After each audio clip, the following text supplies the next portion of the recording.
हाँ जी, वाहिगुरु जी का खालसा वाहिगुरु जी की फतेह। गुरप्रीत गुरदर्शन आवाज़ ठीक आ रही है? माड़ा दस दिओ फिर आपां करिए शुरू।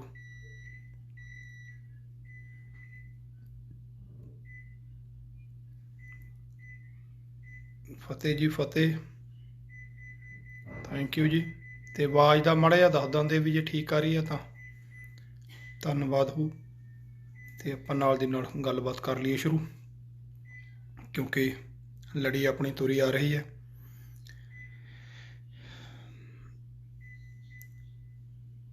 ਗੁਰੂ ਨਾਨਕ ਪਾਤਸ਼ਾਹ ਜੀ ਤੋਂ ਆਪਾਂ ਇਤਿਹਾਸ ਦੀ ਜੋ ਲੜੀ ਹੈ ਤੁਰੀ ਹੈ, ਤੇ ਆਪਾਂ ਸਿੱਖ ਇਤਿਹਾਸ ਜਾਂ ਇਹਨੂੰ ਕਹਿ ਲਓ ਵੀ ਸਿੱਖ ਕੌਮ ਦਾ ਕਿਵੇਂ ਆਗਾਜ਼ ਹੋਇਆ, ਕਿਸ ਢੰਗ ਦੇ ਨਾਲ ਅੱਗੇ ਤੁਰੀ ਹੈ, ਕਿਵੇਂ ਕਿਵੇਂ ਸਟੈਪ ਬਾਏ ਸਟੈਪ ਆਪਾਂ ਅੱਗੇ ਵਧੇ ਹਾਂ। ਇਹ ਕਹਿ ਲਓ ਵੀ ਸਾਡਾ ਸਫ਼ਰ ਰਬਾਬ ਤੋਂ ਨਗਾਰੇ ਤੱਕ, ਪਹਿਲਾਂ ਅਸੀਂ ਰਬਾਬ ਤੋਂ ਤੁਰੇ ਹਾਂ ਤੇ ਨਗਾਰੇ ਤੱਕ ਪਹੁੰਚੇ, ਜਾਂ ਇਹਨੂੰ ਕਹਿ ਲਓ ਕਿ ਤੱਤੀ ਤਵੀ ਤੋਂ ਸ਼ਾਹੀ ਤਖਤਾਂ ਤੱਕ ਦਾ ਸਫ਼ਰ ਹੈ। ਇਹ ਆਪਾਂ ਜੋ ਲੜੀ ਹੈ ਗਾਥਾ ਲੈ ਕੇ ਚੱਲੇ ਹਾਂ, ਕਿਵੇਂ ਜਿਨ੍ਹਾਂ ਦੇ ਕਦੇ ਸਿਰਾਂ ਦੇ ਮੁੱਲ ਪੈਂਦੇ ਸੀ, ਕਿਵੇਂ ਉਹਨਾਂ ਦੇ ਸਿਰਾਂ ਦੇ ਉੱਤੇ ਤਾਜ ਟਿਕੇ ਨੇ, ਜਿਹੜੇ ਤੱਤੀਆਂ ਤਵੀਆਂ ਤੇ ਬਹਿੰਦੇ ਸੀ ਉਹ ਕਿਵੇਂ ਸ਼ਾਹੀ ਸਿੰਘਾਸਣਾਂ ਤੇ ਬਿਰਾਜਮਾਨ ਹੋਏ ਨੇ। ਸੋ ਇਹ ਸਾਰੀਆਂ ਗੱਲਾਂ ਆਪਾਂ ਕਰ ਰਹੇ ਹਾਂ। ਸੋ ਆਓ ਤੁਰੀਏ ਉਸ ਮਹਾਨ ਵਿਰਸੇ ਵੱਲ, ਜਦੋਂ ਗੁਰੂ ਨਾਨਕ ਪਾਤਸ਼ਾਹ ਜੀ ਨੇ फिर उठी आखिर सदा तौहीद की पंजाब से, हिंद को एक मर्द कामिल ने जगाया ख्वाब से। उस महाबली ने जो बिगल बजाया सी हर तरह की गुलामी खिलाफ, चाहे मानसिक, चाहे राजनीतिक, चाहे धार्मिक, जिद्दां दी भी सी, उस दे खिलाफ बिगल बजाउण वाले साहिब श्री गुरु नानक महाराज ते उन्हां दे 10वें जामे तक आपां पहुँच चुके हैं। क्योंकि जोत ओहा जुगत साए सहकाया फेर पलटी है। जोत ਉਹੀ ਹੈ, ਸਿਰਫ ਤਰੀਕਾ ਬਦਲਿਆ ਕੰਮ ਕਰਨ ਦਾ। ਜਿਵੇਂ ਸਕੂਲ 'ਚ ਟੀਚਰ ਚੇਂਜ ਹੋ ਜਾਂਦੇ ਨੇ, ਸਿਲੇਬਸ ਉਹੀ ਰਹਿੰਦਾ ਹੈ, ਸਿਲੇਬਸ ਨਹੀਂ ਬਦਲਦਾ। ਸਿਲੇਬਸ ਸੇਮ ਚੱਲਦਾ, ਸਿਧਾਂਤ ਸੇਮ ਚੱਲਦੇ ਨੇ, ਫਾਰਮੂਲੇ ਸੇਮ ਚੱਲਦੇ ਨੇ, ਟੀਚਰ ਦਾ ਢੰਗ ਬਦਲਦਾ ਰਹਿੰਦਾ। ਸਮੇਂ ਦੇ ਨਾਲ ਐਗਜ਼ਾਮਪਲ ਚੇਂਜ ਹੋ ਜਾਂਦੀਆਂ ਨੇ। ਜੇ ਕੋਈ ਕਹਿੰਦਾ ਵੀ ਇੱਕ ਕਰ ਇੱਕ, ਜਿਵੇਂ ਉਹ ਇੱਕ ਸੇਬ ਔਰ ਦੋ ਸੇਬ ਕਿੰਨੇ ਹੁੰਦੇ ਨੇ, ਤਾਂ 3 ਸੇਬ ਬਣਦੇ ਨੇ। ਤੇ ਜੇ ਕੋਈ ਉਹਦੀ ਥਾਂ ਤੇ ਕੇਲਾ ਜਾਂ ਅੰਗੂਰ ਜਾਂ ਕੋਈ ਕੁਰਸੀ ਜਾਂ ਟੇਬਲ, ਇਹ ਐਗਜ਼ਾਮਪਲ ਨੂੰ ਤੁਸੀਂ ਚੇਂਜ ਕਰ ਸਕਦੇ ਹੋ, ਪਰ ਫਾਰਮੂਲਾ ਸੇਮ ਰਹੂਗਾ ਵੀ 2 ਔਰ 1 3 ਹੀ ਬਣਨਗੇ। ਸੋ ਇਸੇ ਤਰ੍ਹਾਂ ਗੁਰੂ ਪਾਤਸ਼ਾਹ ਦਾ ਜਿਹੜਾ ਮਿਸ਼ਨ ਸੀ, ਜਿਹੜਾ ਟੀਚਾ ਸੀ, ਉਹ ਸੇਮ ਰਿਹਾ, ਸਿਰਫ ਢੰਗ ਬਦਲੇ ਹੈ ਸਮੇਂ ਨਾਲ, ਹਾਲਾਤਾਂ ਨਾਲ। ਔਰ ਜਦੋਂ ਇਹ ਕਹਿ ਲਓ ਕਿ ਮਜਬੂਰ ਕੀਤਾ ਗਿਆ ਉਹਨਾਂ ਨੂੰ ਉੱਦਾਂ ਕਰਨ ਦੇ ਲਈ, ਤਾਂ ਉਹਨਾਂ ਨੇ ਫਿਰ ਡਾਂਗ ਚੱਕੀ ਹੈ। ਸੋ ਜਦੋਂ ਦਸ਼ਮੇਸ਼ ਪਿਤਾ ਕਹਿੰਦਾ ਮਨ ਆਗਿਆ ਪੰਥ ਦੀ ਦਸ਼ਮੇਸ਼ ਪਿਆਰੇ, ਨਿਕਲੇ ਬਾਹਰ ਗੜੀ ਚੋਂ ਛੱਡਦੇ ਜੈਕਾਰੇ।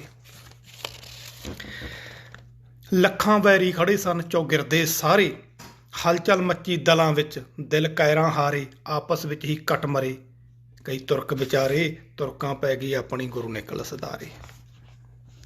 ਤੇ ਗੁਰੂ ਪਾਤਸ਼ਾਹ ਉਸ ਥਾਂ ਦੇ ਉੱਤੋਂ ਨਿਕਲ ਗਏ ਤੇ ਅੱਗੇ ਮਾਛੀਵਾੜੇ ਨੂੰ ਪਹੁੰਚੇ ਨੇ। ਤਾਂ ਮਾਛੀਵਾੜੇ ਦੇ ਜੰਗਲ ਦੇ ਇੱਕ ਦਰਖਤ ਦੇ ਥੱਲੇ ਉਹਨਾਂ ਨੇ ਆਰਾਮ ਕਰ ਰਹੇ ਨੇ, ਇਕੱਲੇ ਨੇ। ਮੈਂ ਦੱਸ ਚੁੱਕਿਆ ਕਿ ਕਿਹਨਾਂ ਹਾਲਤਾਂ 'ਚ ਆਏ ਨੇ। ਸਾਹਮਣੇ ਪੁੱਤਰਾਂ ਦੀਆਂ ਲਾਸ਼ਾਂ ਨੇ, ਜਾਨ ਤੋਂ ਪਿਆਰੇ ਸਿੱਖ ਨੇ, ਜਿਨ੍ਹਾਂ ਨੂੰ ਸਾਹਮਣੇ ਸ਼ਹੀਦ ਹੁੰਦਾ ਵੇਖ ਕੇ ਆਏ ਨੇ, ਤੇ ਆਪ ਲੜਦੇ ਝਗੜਦੇ। ਕਿੰਨੇ ਮਹੀਨਿਆਂ ਤੋਂ ਜੰਗ ਚੱਲ ਰਹੀ ਹੈ, ਸਰੀਰ 'ਚ ਸੱਤਿਆ ਖਤਮ ਹੋ ਜਾਂਦੀ ਹੈ ਇਹੋ ਜਿਹੇ ਵੇਲੇ। ਔਰ ਦਿਲ ਦੇ ਉੱਤੇ ਜੋ ਉਹਨਾਂ ਦੇ ਬੀਤਰੀ ਹੋਊਗੀ, ਉਹ ਤਾਂ ਦਿਲੇ ਕੋਈ ਹੋਰ ਸੀ, ਉਹ ਤਾਂ ਪਤਾ ਨਹੀਂ ਕਿਸ ਲੈਵਲ 'ਤੇ ਸੀ। ਇਸੇ ਲਈ ਮੈਂ ਥੋੜ੍ਹੀ ਜਿਹੀ ਸਾਂਝ ਕਰ ਦੇਵਾਂ ਵੀ ਐਡੇ ਐਡੇ ਦੁੱਖਾਂ ਦੇ ਵਿੱਚੋਂ ਲੰਘ ਕੇ ਗੁਰਦੇਵ ਪਾਤਸ਼ਾਹ ਜਦੋਂ ਆ ਰਹੇ ਨੇ ਨਾ, ਤਾਂ ਆਮ ਤੌਰ 'ਤੇ 2 ਤਰ੍ਹਾਂ ਦੀਆਂ ਧਿਰਾਂ ਪੈਦਾ ਹੋ ਗਈਆਂ ਸਾਡੇ ਪ੍ਰਚਾਰਕਾਂ ਦੀਆਂ। ਇੱਕ ਤਾਂ ਉਹ ਹੋ ਗਈ ਵੀ ਐਡੇ ਐਡੇ ਦੁੱਖ ਤਕਲੀਫਾਂ ਨੇ ਜਿਹੜੀਆਂ, ਇਹੋ ਜਿਹੀਆਂ ਮੁਸ਼ਕਲਾਂ ਨੇ ਜਿਹੜੀਆਂ, ਉਹ ਆਮ ਬੰਦਾ ਤਾਂ ਸਹਿ ਨਹੀਂ ਸਕਦਾ। ਇਸ ਲਈ ਇਹ ਰੱਬ ਨੇ ਜੀ, ਤਾਂ ਪ੍ਰਮਾਤਮਾ ਨੇ ਇਹਨਾਂ ਨੂੰ ਬੰਦੇ ਤੱਕ ਹੋਣਾ ਜੀ। ਇਹ ਸ਼ਕਤੀਆਂ ਦੇ ਮਾਲਕ ਨੇ, ਅਰੋਕਾਰ ਸ਼ਕਤੀਆਂ ਨੇ ਇਹਨਾਂ ਕੋਲ। ਇਹ ਤਾਂ ਉੱਪਰੋਂ ਉਤਰੀ ਹੋਈ ਅਗੰਮੀ ਤਾਕਤ ਹੈ, ਕਿਉਂਕਿ ਉਹ ਇੰਨਾ ਕੁਛ ਕਰਕੇ। ਦੂਜੀ ਧਿਰ ਉਹ ਪੈਦਾ ਹੋ ਗਈ ਜਿਹੜੀ ਇਹ ਕਹਿਣ ਲੱਗੀ ਜੀ ਇਹ ਕੰਮ ਤਾਂ ਹੋ ਹੀ ਨਹੀਂ ਸਕਦਾ। ਇਸ ਲਈ ਉਹ ਸਾਡੇ ਵਰਗੇ ਆਮ ਬੰਦੇ ਤੇ ਕਿਉਂਕਿ ਇਹ ਕੰਮ ਹੋ ਹੀ ਨਹੀਂ ਸਕਦਾ ਜੀ ਜਿਹੜਾ ਉਹਨਾਂ ਨੇ ਕਰ ਗਿਆ। ਤੱਤੀਆਂ ਤਵੀਆਂ ਤੇ ਬਹਿਣਾ, ਆਰਿਆਂ ਨਾਲ ਦੋ ਫਾੜ ਹੋ ਜਾਣੇ, ਨਾ ਨਾ ਜੀ ਇਹ ਹੋਇਆ ਹੀ ਨਹੀਂ, ਇਹ ਹੋਇਆ ਨਹੀਂ। ਉਹ ਤਾਂ ਸਾਡੇ ਵਰਗੇ ਆਮ ਬੰਦੇ ਤੇ ਉਹ ਕਿਉਂਕਿ ਸਾਡੇ ਲੈਵਲ ਤੇ ਖੜ ਕੇ ਸੋਚਦੇ ਨੇ, ਉਹ ਇਸ ਲੈਵਲ ਤੱਕ ਪਹੁੰਚ ਹੀ ਨਹੀਂ ਸਕਦੇ। ਹੁਣ ਜਿਵੇਂ ਕੋਈ ਆਮ ਬੰਦੇ ਦੀ ਗੱਲ ਕਰ ਲਓ, ਹਰ ਬੰਦਾ ਡਾਕਟਰ ਬਣ ਜਾਊ, ਹਰ ਬੰਦਾ ਇੰਜੀਨੀਅਰ ਬਣ ਜਾਊ, ਹਰ ਬੰਦਾ ਕਿਸੇ ਵੀ ਕੰਮ ਦੇ ਵਿੱਚ ਨਿਪੁੰਨ ਨਹੀਂ ਹੁੰਦਾ। ਪਰ ਜਿਹੜਾ ਯੁੱਗ ਪੁਰਸ਼ ਹੁੰਦੇ ਨੇ, ਮਹਾਂਪੁਰਖ, ਗੁਰੂ ਸਾਹਿਬਾਨਾਂ ਲਈ ਲਫ਼ਜ਼ ਹੈ ਮਹਾਂਪੁਰਖ, ਪੁਰਖ ਤੋਂ ਉੱਪਰ, ਪੁਰਖ ਆਪਾਂ ਸਾਰੇ ਹਾਂ, ਮਹਾਂ ਜੋ ਮਹਾਨ ਹੈ। ਪਰ ਆ ਜਿਹੜਾ ਇੱਕ ਤਬਕਾ ਪੈਦਾ ਹੋਇਆ ਸਾਡੇ ਵਿੱਚ, ਉਹਨਾਂ ਨੇ ਕੀ ਕੀਤਾ ਵੀ ਨਹੀਂ, ਗੁਰੂ ਨੂੰ ਤਾਂ ਚੱਕ ਦੋ ਥੋੜਾ ਜਿਹਾ ਹੋਰ, ਆਪਾਂ ਮਹਾਂਪੁਰਖ ਵਾਲੀ ਥਾਂ ਤੇ ਆ ਜੋ ਖੁਦ ਨੂੰ ਮਹਾਂਪੁਰਖ ਕਹਾਉਣ ਲੱਗੇ, ਜਿਹੜੇ ਕਿ ਪੁਰਖ ਵੀ ਨਹੀਂ ਤੇ ਆਪਦੇ ਆਪ ਨੂੰ ਉਹਨੇ ਪੁਰਖ ਕਹਾਉਣਾ ਸ਼ੁਰੂ ਕਰਤਾ। ਤੇ ਗੁਰੂ ਸਾਹਿਬਾਨਾਂ ਨੂੰ ਤਾਂ ਉਹਨਾਂ ਨੇ ਉੱਪਰੇ ਚਾੜਤਾ ਕਿ ਤਾਂ ਬਸ ਪੀਰ ਪੈਗੰਬਰ ਦੇਵੀ ਦੇਵਤੇ ਇਹ ਤਾਂ ਜੀ ਪਰਮਾਤਮਾ ਨੇ, ਜਦੋਂ ਕਿ ਗੁਰਬਾਣੀ ਵਿੱਚ ਗੁਰੂ ਗ੍ਰੰਥ ਸਾਹਿਬ ਵਿੱਚ ਲਿਖਿਆ ਹੋਇਆ ਹੈ ਇਹ ਬਾਣੀ ਮਹਾਂਪੁਰਖਨ ਕੀ। ਗੁਰੂ ਗ੍ਰੰਥ ਸਾਹਿਬ ਦਾ ਫਤਵਾ ਮੇਰਾ ਨਹੀਂ, ਬਾਣੀ ਹੈ ਜਿਹੜੀ ਮਹਾਂਪੁਰਖਾਂ ਦੀ ਹੈ। ਮਹਾਂਪੁਰਖ ਗੁਰਬਾਣੀ ਵਿੱਚ ਗੁਰੂ ਸਾਹਿਬਾਨਾਂ ਨੂੰ ਔਰ ਭਗਤ ਸਾਹਿਬਾਨਾਂ ਨੂੰ ਕਿਹਾ ਗਿਆ। ਬਾਬਾ ਬੰਦਾ ਸਿੰਘ ਬਹਾਦਰ ਦੇ ਜਦੋਂ ਤੁਸੀਂ ਹੁਕਮਨਾਮੇ ਪੜ੍ਹੋਗੇ, ਉਹਨਾਂ ਦੀ ਚਿੱਠੀਆਂ ਦੇਖੋਗੇ, ਉਹਨਾਂ ਦੇ ਵਿੱਚ ਗੁਰੂ ਦਸ਼ਮੇਸ਼ ਪਿਤਾ ਲਈ ਉਹ ਮਹਾਂਪੁਰਖ ਲਫ਼ਜ਼ ਵਰਤਦੇ ਨੇ। ਸੋ ਆਪਾਂ ਅੱਗੇ ਸਾਂਝ ਕਰਾਂਗੇ। ਤੇ ਇਹਨਾਂ ਹਾਲਾਤਾਂ ਵਿੱਚੋਂ ਜਦੋਂ ਆ ਰਹੇ ਨੇ, ਗੁਰੂ ਪਾਤਸ਼ਾਹ ਮਾਛੀਵਾੜੇ ਦੇ ਦਰਖਤ ਥੱਲੇ ਕੁਛ ਟਾਈਮ ਦੇ ਲਈ ਜਦੋਂ ਆਰਾਮ ਕਰਨ ਲੱਗੇ, ਤਾਂ ਉੱਥੇ ਦੋ ਮੱਝਾਂ ਚਾਰਨ ਵਾਲੇ ਪਾਲੀ ਆ ਗਏ ਜਿਨ੍ਹਾਂ ਦਾ ਨਾਮ ਅਲਫੂ ਤੇ ਗਾਮੂ ਲਿਖਿਆ ਹੋਇਆ ਮਿਲਦਾ ਹੈ।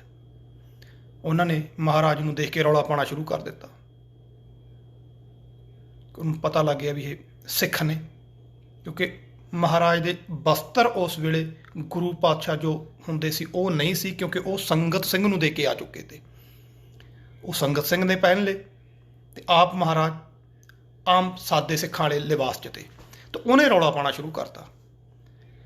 ਤੇ ਗੁਰੂ ਦੋਨਾਂ ਨੇ ਤੇ ਮਹਾਰਾਜ ਕੋਲੇ, ਕਿਉਂਕਿ ਔਖੇ ਵੇਲੇ ਲਈ ਮੈਂ ਪਹਿਲਾਂ ਦੱਸ ਚੁੱਕਿਆ, 6ਵੇਂ ਗੁਰੂ ਪਾਤਸ਼ਾਹ ਨੇ ਵੀ ਸਾਨੂੰ ਦੱਸਿਆ ਤੇ 10ਵੇਂ ਨੇ ਵੀ ਆਖਿਆ ਕਿ ਦੌਲਤ ਗੁਜ਼ਰਾਨ ਵੀ ਹੈ ਔਰ ਕਰਾਮਾਤ ਵੀ ਹੈ। 3 ਕਰਾਮਾਤਾਂ ਦੱਸੀਆਂ ਸੀ, ਅਗਲੀ ਆਪਾਂ ਸਾਂਝ ਕਰਾਂਗੇ। ਪਹਿਲਾਂ ਦੌਲਤ ਦੀ ਉਹ ਗੱਲ ਕਰ ਲਈਏ। ਤੇ ਜਦੋਂ ਰੌਲਾ ਪਾਉਣ ਲੱਗੇ ਨੇ ਤਾਂ ਮਹਾਰਾਜ ਨੇ 2-4 ਮੋਹਰਾਂ ਜੇਬ ਚੋਂ ਕੱਢ ਕੇ ਉਹਨਾਂ ਵੱਲ ਸੁੱਟੀਆਂ ਤੇ ਹੱਥ ਨਾਲ ਇਸ਼ਾਰਾ ਕੀਤਾ ਵੀ ਰੌਲਾ ਨਾ ਪਾਓ। ਤਾਂ ਉਹਨਾਂ ਨੇ ਮੋਹਰਾਂ ਚੱਕ ਲਈਆਂ ਤੇ ਜਾ ਕੇ ਫੇਰ ਰੌਲਾ ਪਾਉਣ ਲੱਗੇ। ਉੱਥੇ ਮਹਾਰਾਜ ਨੇ ਮੋਹਰਾਂ ਫੇਰ ਸਿੱਟੀਆਂ ਤੇ ਇਸ਼ਾਰਾ ਕੀਤਾ ਵੀ ਚੁੱਪ ਰਹੋ। ਉਹਨਾਂ ਨੇ ਦੇਖਿਆ ਵੀ ਆਹ ਤਾਂ ਵਧੀਆ ਮੌਜ ਆ, ਨਾਲੇ ਰੌਲਾ ਪਾਓ ਨਾਲੇ ਇਨਾਮ ਲਓ। ਉਹਨਾਂ ਨੇ ਫੇਰ ਮੋਹਰਾਂ ਚੱਕ ਲਈਆਂ ਤੇ ਤੀਜੀ ਵਾਰੀ ਫੇਰ ਰੌਲਾ ਪਾਉਣਾ ਸ਼ੁਰੂ ਕਰਤਾ। ਤਾਂ ਜਦੋਂ ਤੀਜੀ ਵਾਰੀ ਰੌਲਾ ਪਾਇਆ ਤਾਂ ਹਜ਼ੂਰ ਨੇ ਫਿਰ ਤੇਗ ਕੱਢੀ ਤੇ ਜਿੱਥੇ ਮੋਹਰਾਂ ਡਿੱਗੀਆਂ ਸੀ ਦੋਨਾਂ ਦੇ ਸਿਰ ਫਿਰ ਉੱਥੇ ਪਏ ਤੇ ਲੈ ਲਓ ਨਿਆਮ। ਸੋ ਜਿਹੜੇ ਇਹੋ ਜਿਹੇ ਹਾਲਾਤਾਂ 'ਚੋਂ ਨਹੀਂ ਰੁਕੇ ਵੀ ਤੁਸੀਂ ਕਾਹਦੇ ਵਿਚਾਰੇ ਹੋ। ਸੋ ਦੋਨਾਂ ਨੂੰ ਖਤਮ ਕੀਤਾ ਤੇ ਹਜ਼ੂਰ ਅੱਗੇ ਜਾ ਕੇ ਫਿਰ ਆਰਾਮ ਫਰਮਾਉਣ ਲੱਗੇ ਨੇ। ਇਸ ਵੇਲੇ ਕਹਿੰਦਾ ਚਰਨਾਂ ਦੇ ਵਿੱਚ ਜੋੜਾ ਨਹੀਂ, ਕੱਪੜੇ ਵੀ ਪਾਟੇ ਪਏ ਨੇ, ਕਿਉਂਕਿ ਲੜਾਈ ਵਿੱਚੋਂ ਵੀ ਆਏ ਨੇ ਔਰ ਰਸਤੇ ਦੇ ਵਿੱਚੋਂ ਕੰਡਿਆਂ ਦੇ ਵਿੱਚੋਂ ਦੀ ਵੀ ਲੰਘਣਾ ਪਿਆ, ਕਿਉਂਕਿ ਜੰਗਲੀ ਰਾਹ ਨੇ। ਅੱਜ ਵਾਂਗੂ ਕੋਈ ਸਾਫ਼ਤਾ ਨਹੀਂ ਸੀ, ਨਾ ਉਹ ਰਾਹਾਂ ਉੱਤੋਂ ਦੀ ਲੰਘਦੇ ਤੇ, ਕਿਉਂਕਿ ਰਾਹ ਛੱਡ ਕੇ ਲੰਘਦੇ ਤੇ ਤਾਂ ਕਿ ਰਸਤੇ ਦੇ ਵਿੱਚ ਕੋਈ ਸਿੱਧਾ ਨਾ ਟੱਕਰ ਸਕੇ। ਸੋ ਇਸ ਤਰੀਕੇ ਦੇ ਨਾਲ ਜਦੋਂ ਗੁਰਦੇਵ ਆਏ ਨੇ ਉੱਥੇ, ਤਿੰਨੇ ਸਿੰਘ ਉਹ ਵੀ, ਕਿਉਂਕਿ ਤਾਰਿਆਂ ਦੀ ਸੇਧਾਂ ਗੁਰੂ ਪਾਤਸ਼ਾਹ ਨੇ ਦੱਸਿਆ ਸੀ ਵੀ ਕਿਵੇਂ ਚੱਲਣਾ, ਉੱਧਰ ਆ ਰਹੇ ਨੇ ਤਾਂ ਉੱਥੇ ਇੱਕ ਪਾਣੀ ਭਰ ਰਹੇ ਖੂਹ ਦੇ ਉੱਤੇ ਮਾਸ਼ਕੀ ਨੇ ਦੱਸਿਆ ਕਿ ਤੁਹਾਡੇ ਵਰਗਾ ਇੱਕ ਬੰਦਾ ਉਹ ਜੰਡ ਦੇ ਥੱਲੇ ਵੀ ਹੈ।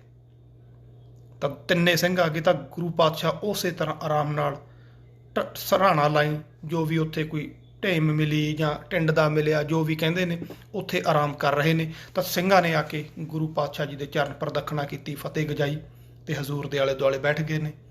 ਤੇ ਇੱਥੇ ਹੀ ਆ ਕੇ ਗੁਲਾਬਾ ਤੇ ਪੰਜਾਬਾ ਮਸੰਦ ਮਿਲੇ। ਗੁਰੂ ਪਾਤਸ਼ਾਹ ਜੀ ਦੇ ਦੋਨੋਂ ਇਹ ਜੋ ਪੁਰਾਣੇ ਮਸੰਦ ਸੀ, ਉਹਨਾਂ ਦੇ ਪਾਲੀ ਨੇ ਜਾਂ ਸੀਰੀ ਨੇ ਜੋ ਕੰਮ ਕਰ ਰਿਹਾ ਸੀ, ਉਹਨੇ ਘਰੇ ਜਾ ਕੇ ਦੱਸਿਆ ਕਿ ਗੁਰੂ ਪਾਤਸ਼ਾਹ ਉੱਥੇ ਬੈਠੇ ਨੇ। ਉਹ ਭੋਜਨ ਪ੍ਰਸ਼ਾਦਾ ਵੀ ਲੈ ਕੇ ਆਏ ਤੇ ਹਜ਼ੂਰ ਨੂੰ ਬੇਨਤੀ ਕੀਤੀ, ਮਹਾਰਾਜ ਬਾਹਰ ਨਾ ਬੈਠੋ, ਘਰ ਚੱਲੋ। ਦਿਨ ਪਾਤਸ਼ਾਹ ਨੇ ਉੱਥੇ ਹੀ ਕੱਟਿਆ, ਰਾਤ ਨੂੰ ਹਨੇਰੇ ਹੋਏ ਉਹ ਆਪਣੇ ਘਰ ਲੈ ਗਏ। ਇੱਥੇ ਇਹ ਦੱਸਿਆ ਮਿਲਦਾ ਕਿ 8-10 ਦਿਨ ਗੁਰੂ ਪਾਤਸ਼ਾਹ ਉਹਨਾਂ ਦੇ ਘਰ ਰਹੇ ਨੇ, ਪਰ ਇਹ ਵੀ ਨਾਲ ਲਿਖਿਆ ਮਿਲਦਾ ਕਿ ਉਹ ਡਰ ਵੀ ਗਏ ਦੋਨੇ ਮਸੰਦ ਕਿ ਜੇ ਹਕੂਮਤ ਨੂੰ ਪਤਾ ਲੱਗ ਗਿਆ ਸਾਡਾ ਬਣੂਗੀ। ਡਰਦੇ ਵੀ ਰਹੇ। ਇੱਥੇ ਹੀ ਆ ਕੇ ਗਨੀ ਖਾਂ ਤੇ ਨਵੀ ਖਾਂ, ਜਿਨ੍ਹਾਂ ਨੂੰ ਬਹੁਤ ਸਤਿਕਾਰ ਨਾਲ ਸਾਡੀ ਕੌਮ ਵਿੱਚ ਯਾਦ ਕੀਤਾ ਜਾਂਦਾ ਹੈ, ਭਾਈ ਗਨੀ ਖਾਂ ਤੇ ਭਾਈ ਨਵੀ ਖਾਂ, ਉਹ ਦੋਨੇ ਵੀ ਇੱਥੇ ਆ ਕੇ ਮਿਲੇ ਨੇ। ਤੇ ਉਹਨਾਂ ਇੱਕ ਮਾਈ ਨੇ ਹਜ਼ੂਰ ਨੂੰ ਚਿੱਟਾ ਖੱਦਰ ਦਾ ਚੋਲਾ ਦਿੱਤਾ ਤੇ ਬੇਨਤੀ ਕੀਤੀ ਮਹਾਰਾਜ ਅੰਗੀਕਾਰ ਕਰੋ, ਤੇ ਉਹਨੂੰ ਨੀਲੇ ਭਾਂਡੇ ਵਿੱਚ ਨੀਲੇ ਰੰਗ ਵਿੱਚ ਰੰਗਾ ਕੇ ਗੁਰੂ ਪਾਤਸ਼ਾਹ ਨੇ ਪਾਇਆ, ਜਿਹੜਾ ਆਪਾਂ ਕਹਿੰਦੇ ਉੱਚ ਦਾ ਪੀਰ ਬਣਾਇਆ। ਕੇਸ ਤਿੰਨੇ ਸਿੰਘਾਂ ਨੇ ਤੇ ਗੁਰੂ ਪਾਤਸ਼ਾਹ ਨੇ ਪਿੱਛੇ ਨੂੰ ਖੋਲ ਲਏ ਤੇ ਦਸਤਾਰੇ ਉੱਪਰ ਸਜਾਏ, ਜਿਹਦੇ ਨਾਲ ਉਹ ਉੱਚ ਦਾ ਪੀਰ ਬਣ ਕੇ ਇੱਥੋਂ ਅੱਗੇ ਨਿਕਲੇ ਨੇ। ਗਨੀ ਖਾਂ ਤੇ ਨਵੀ ਖਾਂ ਅਗਲੇ ਪਾਵਿਆਂ ਨੂੰ ਚੁੱਕ ਲਿਆ ਉਹਨਾਂ ਨੇ, ਕਿਉਂਕਿ ਉਹਨਾਂ ਵੇਲੇ ਉੱਚ ਦੇ ਪੀਰ ਇਸੇ ਤਰ੍ਹਾਂ ਪਲੰਘ ਤੇ ਬਹਿ ਕੇ ਜਾਂਦੇ ਸੀ ਤੇ ਉਹਨਾਂ ਦੇ ਚੇਲੇ ਉਹਨਾਂ ਨੂੰ ਚੱਕ ਕੇ ਲਿਜਾਂਦੇ ਸੀ। ਤੇ ਅੱਗੇ ਜਿਹੜਾ ਵੀ ਕੋਈ ਮਿਲਦਾ ਕਿ ਕੌਣ ਜਾ ਰਿਹਾ, ਕਿਉਂਕਿ ਚੈਕਿੰਗ ਚੱਲ ਰਹੀ ਸੀ, ਤਾਂ ਉਹ ਕਹਿੰਦੇ ਜੀ ਸਾਡੇ ਉੱਚ ਦੇ ਪੀਰ ਨੇ। ਤੇ ਗਨੀ ਖਾਂ ਤੇ ਨਵੀ ਖਾਂ ਤੇ ਕੋਈ ਸ਼ੱਕ ਨਹੀਂ ਸੀ ਕਰਦਾ, ਤੇ ਭਾਈ ਦਇਆ ਸਿੰਘ ਹੋਰੀ ਪਿੱਛੇ ਸੀ ਤੇ ਗੁਰੂ ਪਾਤਸ਼ਾਹ ਨੂੰ ਲੈ ਕੇ ਜਾ ਰਹੇ ਨੇ। ਅੱਗੇ 5000 ਦੀ ਫੌਜ ਲਈ ਇੱਕ ਹੋਰ ਪਠਾਨ ਖੜਾ ਸੀ, ਉਹਨੇ ਘੇਰ ਲਿਆ, ਉਹਨੂੰ ਸ਼ੱਕ ਪੈ ਗਿਆ ਤੇ ਉਹਨੇ ਪੁੱਛਗਿੱਛ ਸਖਤਾਈ ਨਾਲ ਕੀਤੀ। ਤਾਂ ਉਹ ਕਹਿੰਦੇ ਜਿੱਥੋਂ ਮਰਜ਼ੀ ਪਤਾ ਕਰ ਲਓ। ਤਾਂ ਉਹਨੇ ਉੱਥੋਂ ਦੇ ਕਾਜ਼ੀ ਨੂੰ ਬੁਲਾਇਆ ਸੀ ਕਿ ਪਤਾ ਕਰੀਏ ਕਿ ਉੱਚ ਦੇ ਪੀਰ ਨੇ। ਉਸ ਕਾਜ਼ੀ ਕੋਲੋਂ ਹਜ਼ੂਰ ਨੇ ਫਾਰਸੀ ਪੜ੍ਹੀ ਹੋਈ ਸੀ ਤੇ ਉਹਨੇ ਆ ਕੇ ਬਹੁਤ ਹੀ ਅਦਬ ਦੇ ਨਾਲ ਹਜ਼ੂਰ ਨੂੰ ਸਲਾਮ ਕੀਤੀ ਤੇ ਉਹਨਾਂ ਨੂੰ ਆਖਿਆ ਕਿ ਕੰਬਖਤੋ, ਇਹ ਤਾਂ ਪੀਰਾਂ ਦੇ ਵੀ ਪੀਰ ਨੇ ਜਿਹਨੂੰ ਤੁਸੀਂ ਰੋਕੀ ਖੜੇ ਹੋ, ਤੁਸੀਂ ਤਾਂ ਬਹੁਤ ਵੱਡਾ ਗੁਨਾਹ ਕੀਤਾ। ਤਾਂ ਉਸ ਫੌਜਦਾਰ ਨੇ ਵੀ ਮਾਫੀ ਵੀ ਮੰਗੀ ਅਤੇ ਨਮਸਕਾਰ ਕੀਤੀ, ਆਦਾਬ ਕੀਤੀ ਤੇ ਗੁਰੂ ਪਾਤਸ਼ਾਹ ਨੂੰ ਅੱਗੇ ਜਾਣ ਦਿੱਤਾ। ਸੋ ਇਸ ਢੰਗ ਦੇ ਨਾਲ ਇਸ ਮੁਸ਼ਕਲ ਦੌਰ ਦੇ ਵਿੱਚੋਂ ਜੇ ਇੱਕ ਪਾਸੇ 10 ਲੱਖ ਦੀ ਫੌਜ ਚੜ੍ਹ ਕੇ ਆ ਰਹੀ ਹੈ, ਤਾਂ ਉਹ ਨੇਕ ਦਿਲ ਮੁਸਲਮਾਨ ਵੀ ਉੱਥੇ ਸ਼ਾਮਲ ਨੇ, ਜਿਹੜੇ ਹਜ਼ੂਰ ਦੇ ਲਈ ਆਪਣੀ ਜਾਨ ਦੀ ਪਰਵਾਹ ਨਹੀਂ ਕਰ ਰਹੇ। ਤੇ ਗੁਲਾਬੇ ਤੇ ਪੰਜਾਬੇ ਨੇ, ਉਹਨਾਂ ਨੇ ਵੀ ਬੇਨਤੀ ਕਰਤੀ ਸੀ ਮਹਾਰਾਜ ਹੁਣ ਹੋਰ ਸਹਿ ਨਹੀਂ ਹੁੰਦਾ, ਸਾਨੂੰ ਡਰ ਲੱਗ ਰਿਹਾ, ਤੁਸੀਂ ਜਾਓ। ਤੇ ਹਜ਼ੂਰ ਚੱਲ ਪਏ ਸੀ। ਤੇ ਪਿੱਛੇ ਚਮਕੌਰ ਦੀ ਗੜੀ 'ਚ ਜਿਹੜੇ ਬਾਕੀ ਸਿੰਘ ਬਚੇ ਸੀ, ਹਜ਼ੂਰ ਉਹਨਾਂ ਨੂੰ ਹੁਕਮ ਕਰਕੇ ਆਏ ਸੀ ਕਿ ਪੁਰਜਾ ਪੁਰਜਾ ਕੱਟ ਮਰਿਓ, ਜਿਉਂਦੇ ਜੀ ਹੱਥ ਨਹੀਂ ਆਉਣਾ। ਭਾਈ ਸੰਗਤ ਸਿੰਘ ਕਲਗੀਧਰ ਪਾਤਸ਼ਾਹ ਜੀ ਦਿੱਖ ਦਿਖਾ ਕੇ ਬੈਠੇ ਸੀ। ਐਂਡ ਤੱਕ ਸੂਰਮੇ ਸਵੇਰ ਹੁੰਦੀ ਸ਼ੇਰਾਂ ਵਾਂਗੂ ਲੜੇ, ਘੰਟਿਆਂ ਬੱਧੀ ਤਲਵਾਰਾਂ ਚੱਲੀਆਂ ਤੇ ਸ਼ਹਾਦਤ ਜਾਮ ਹਾਸਲ ਕਰ ਗਏ।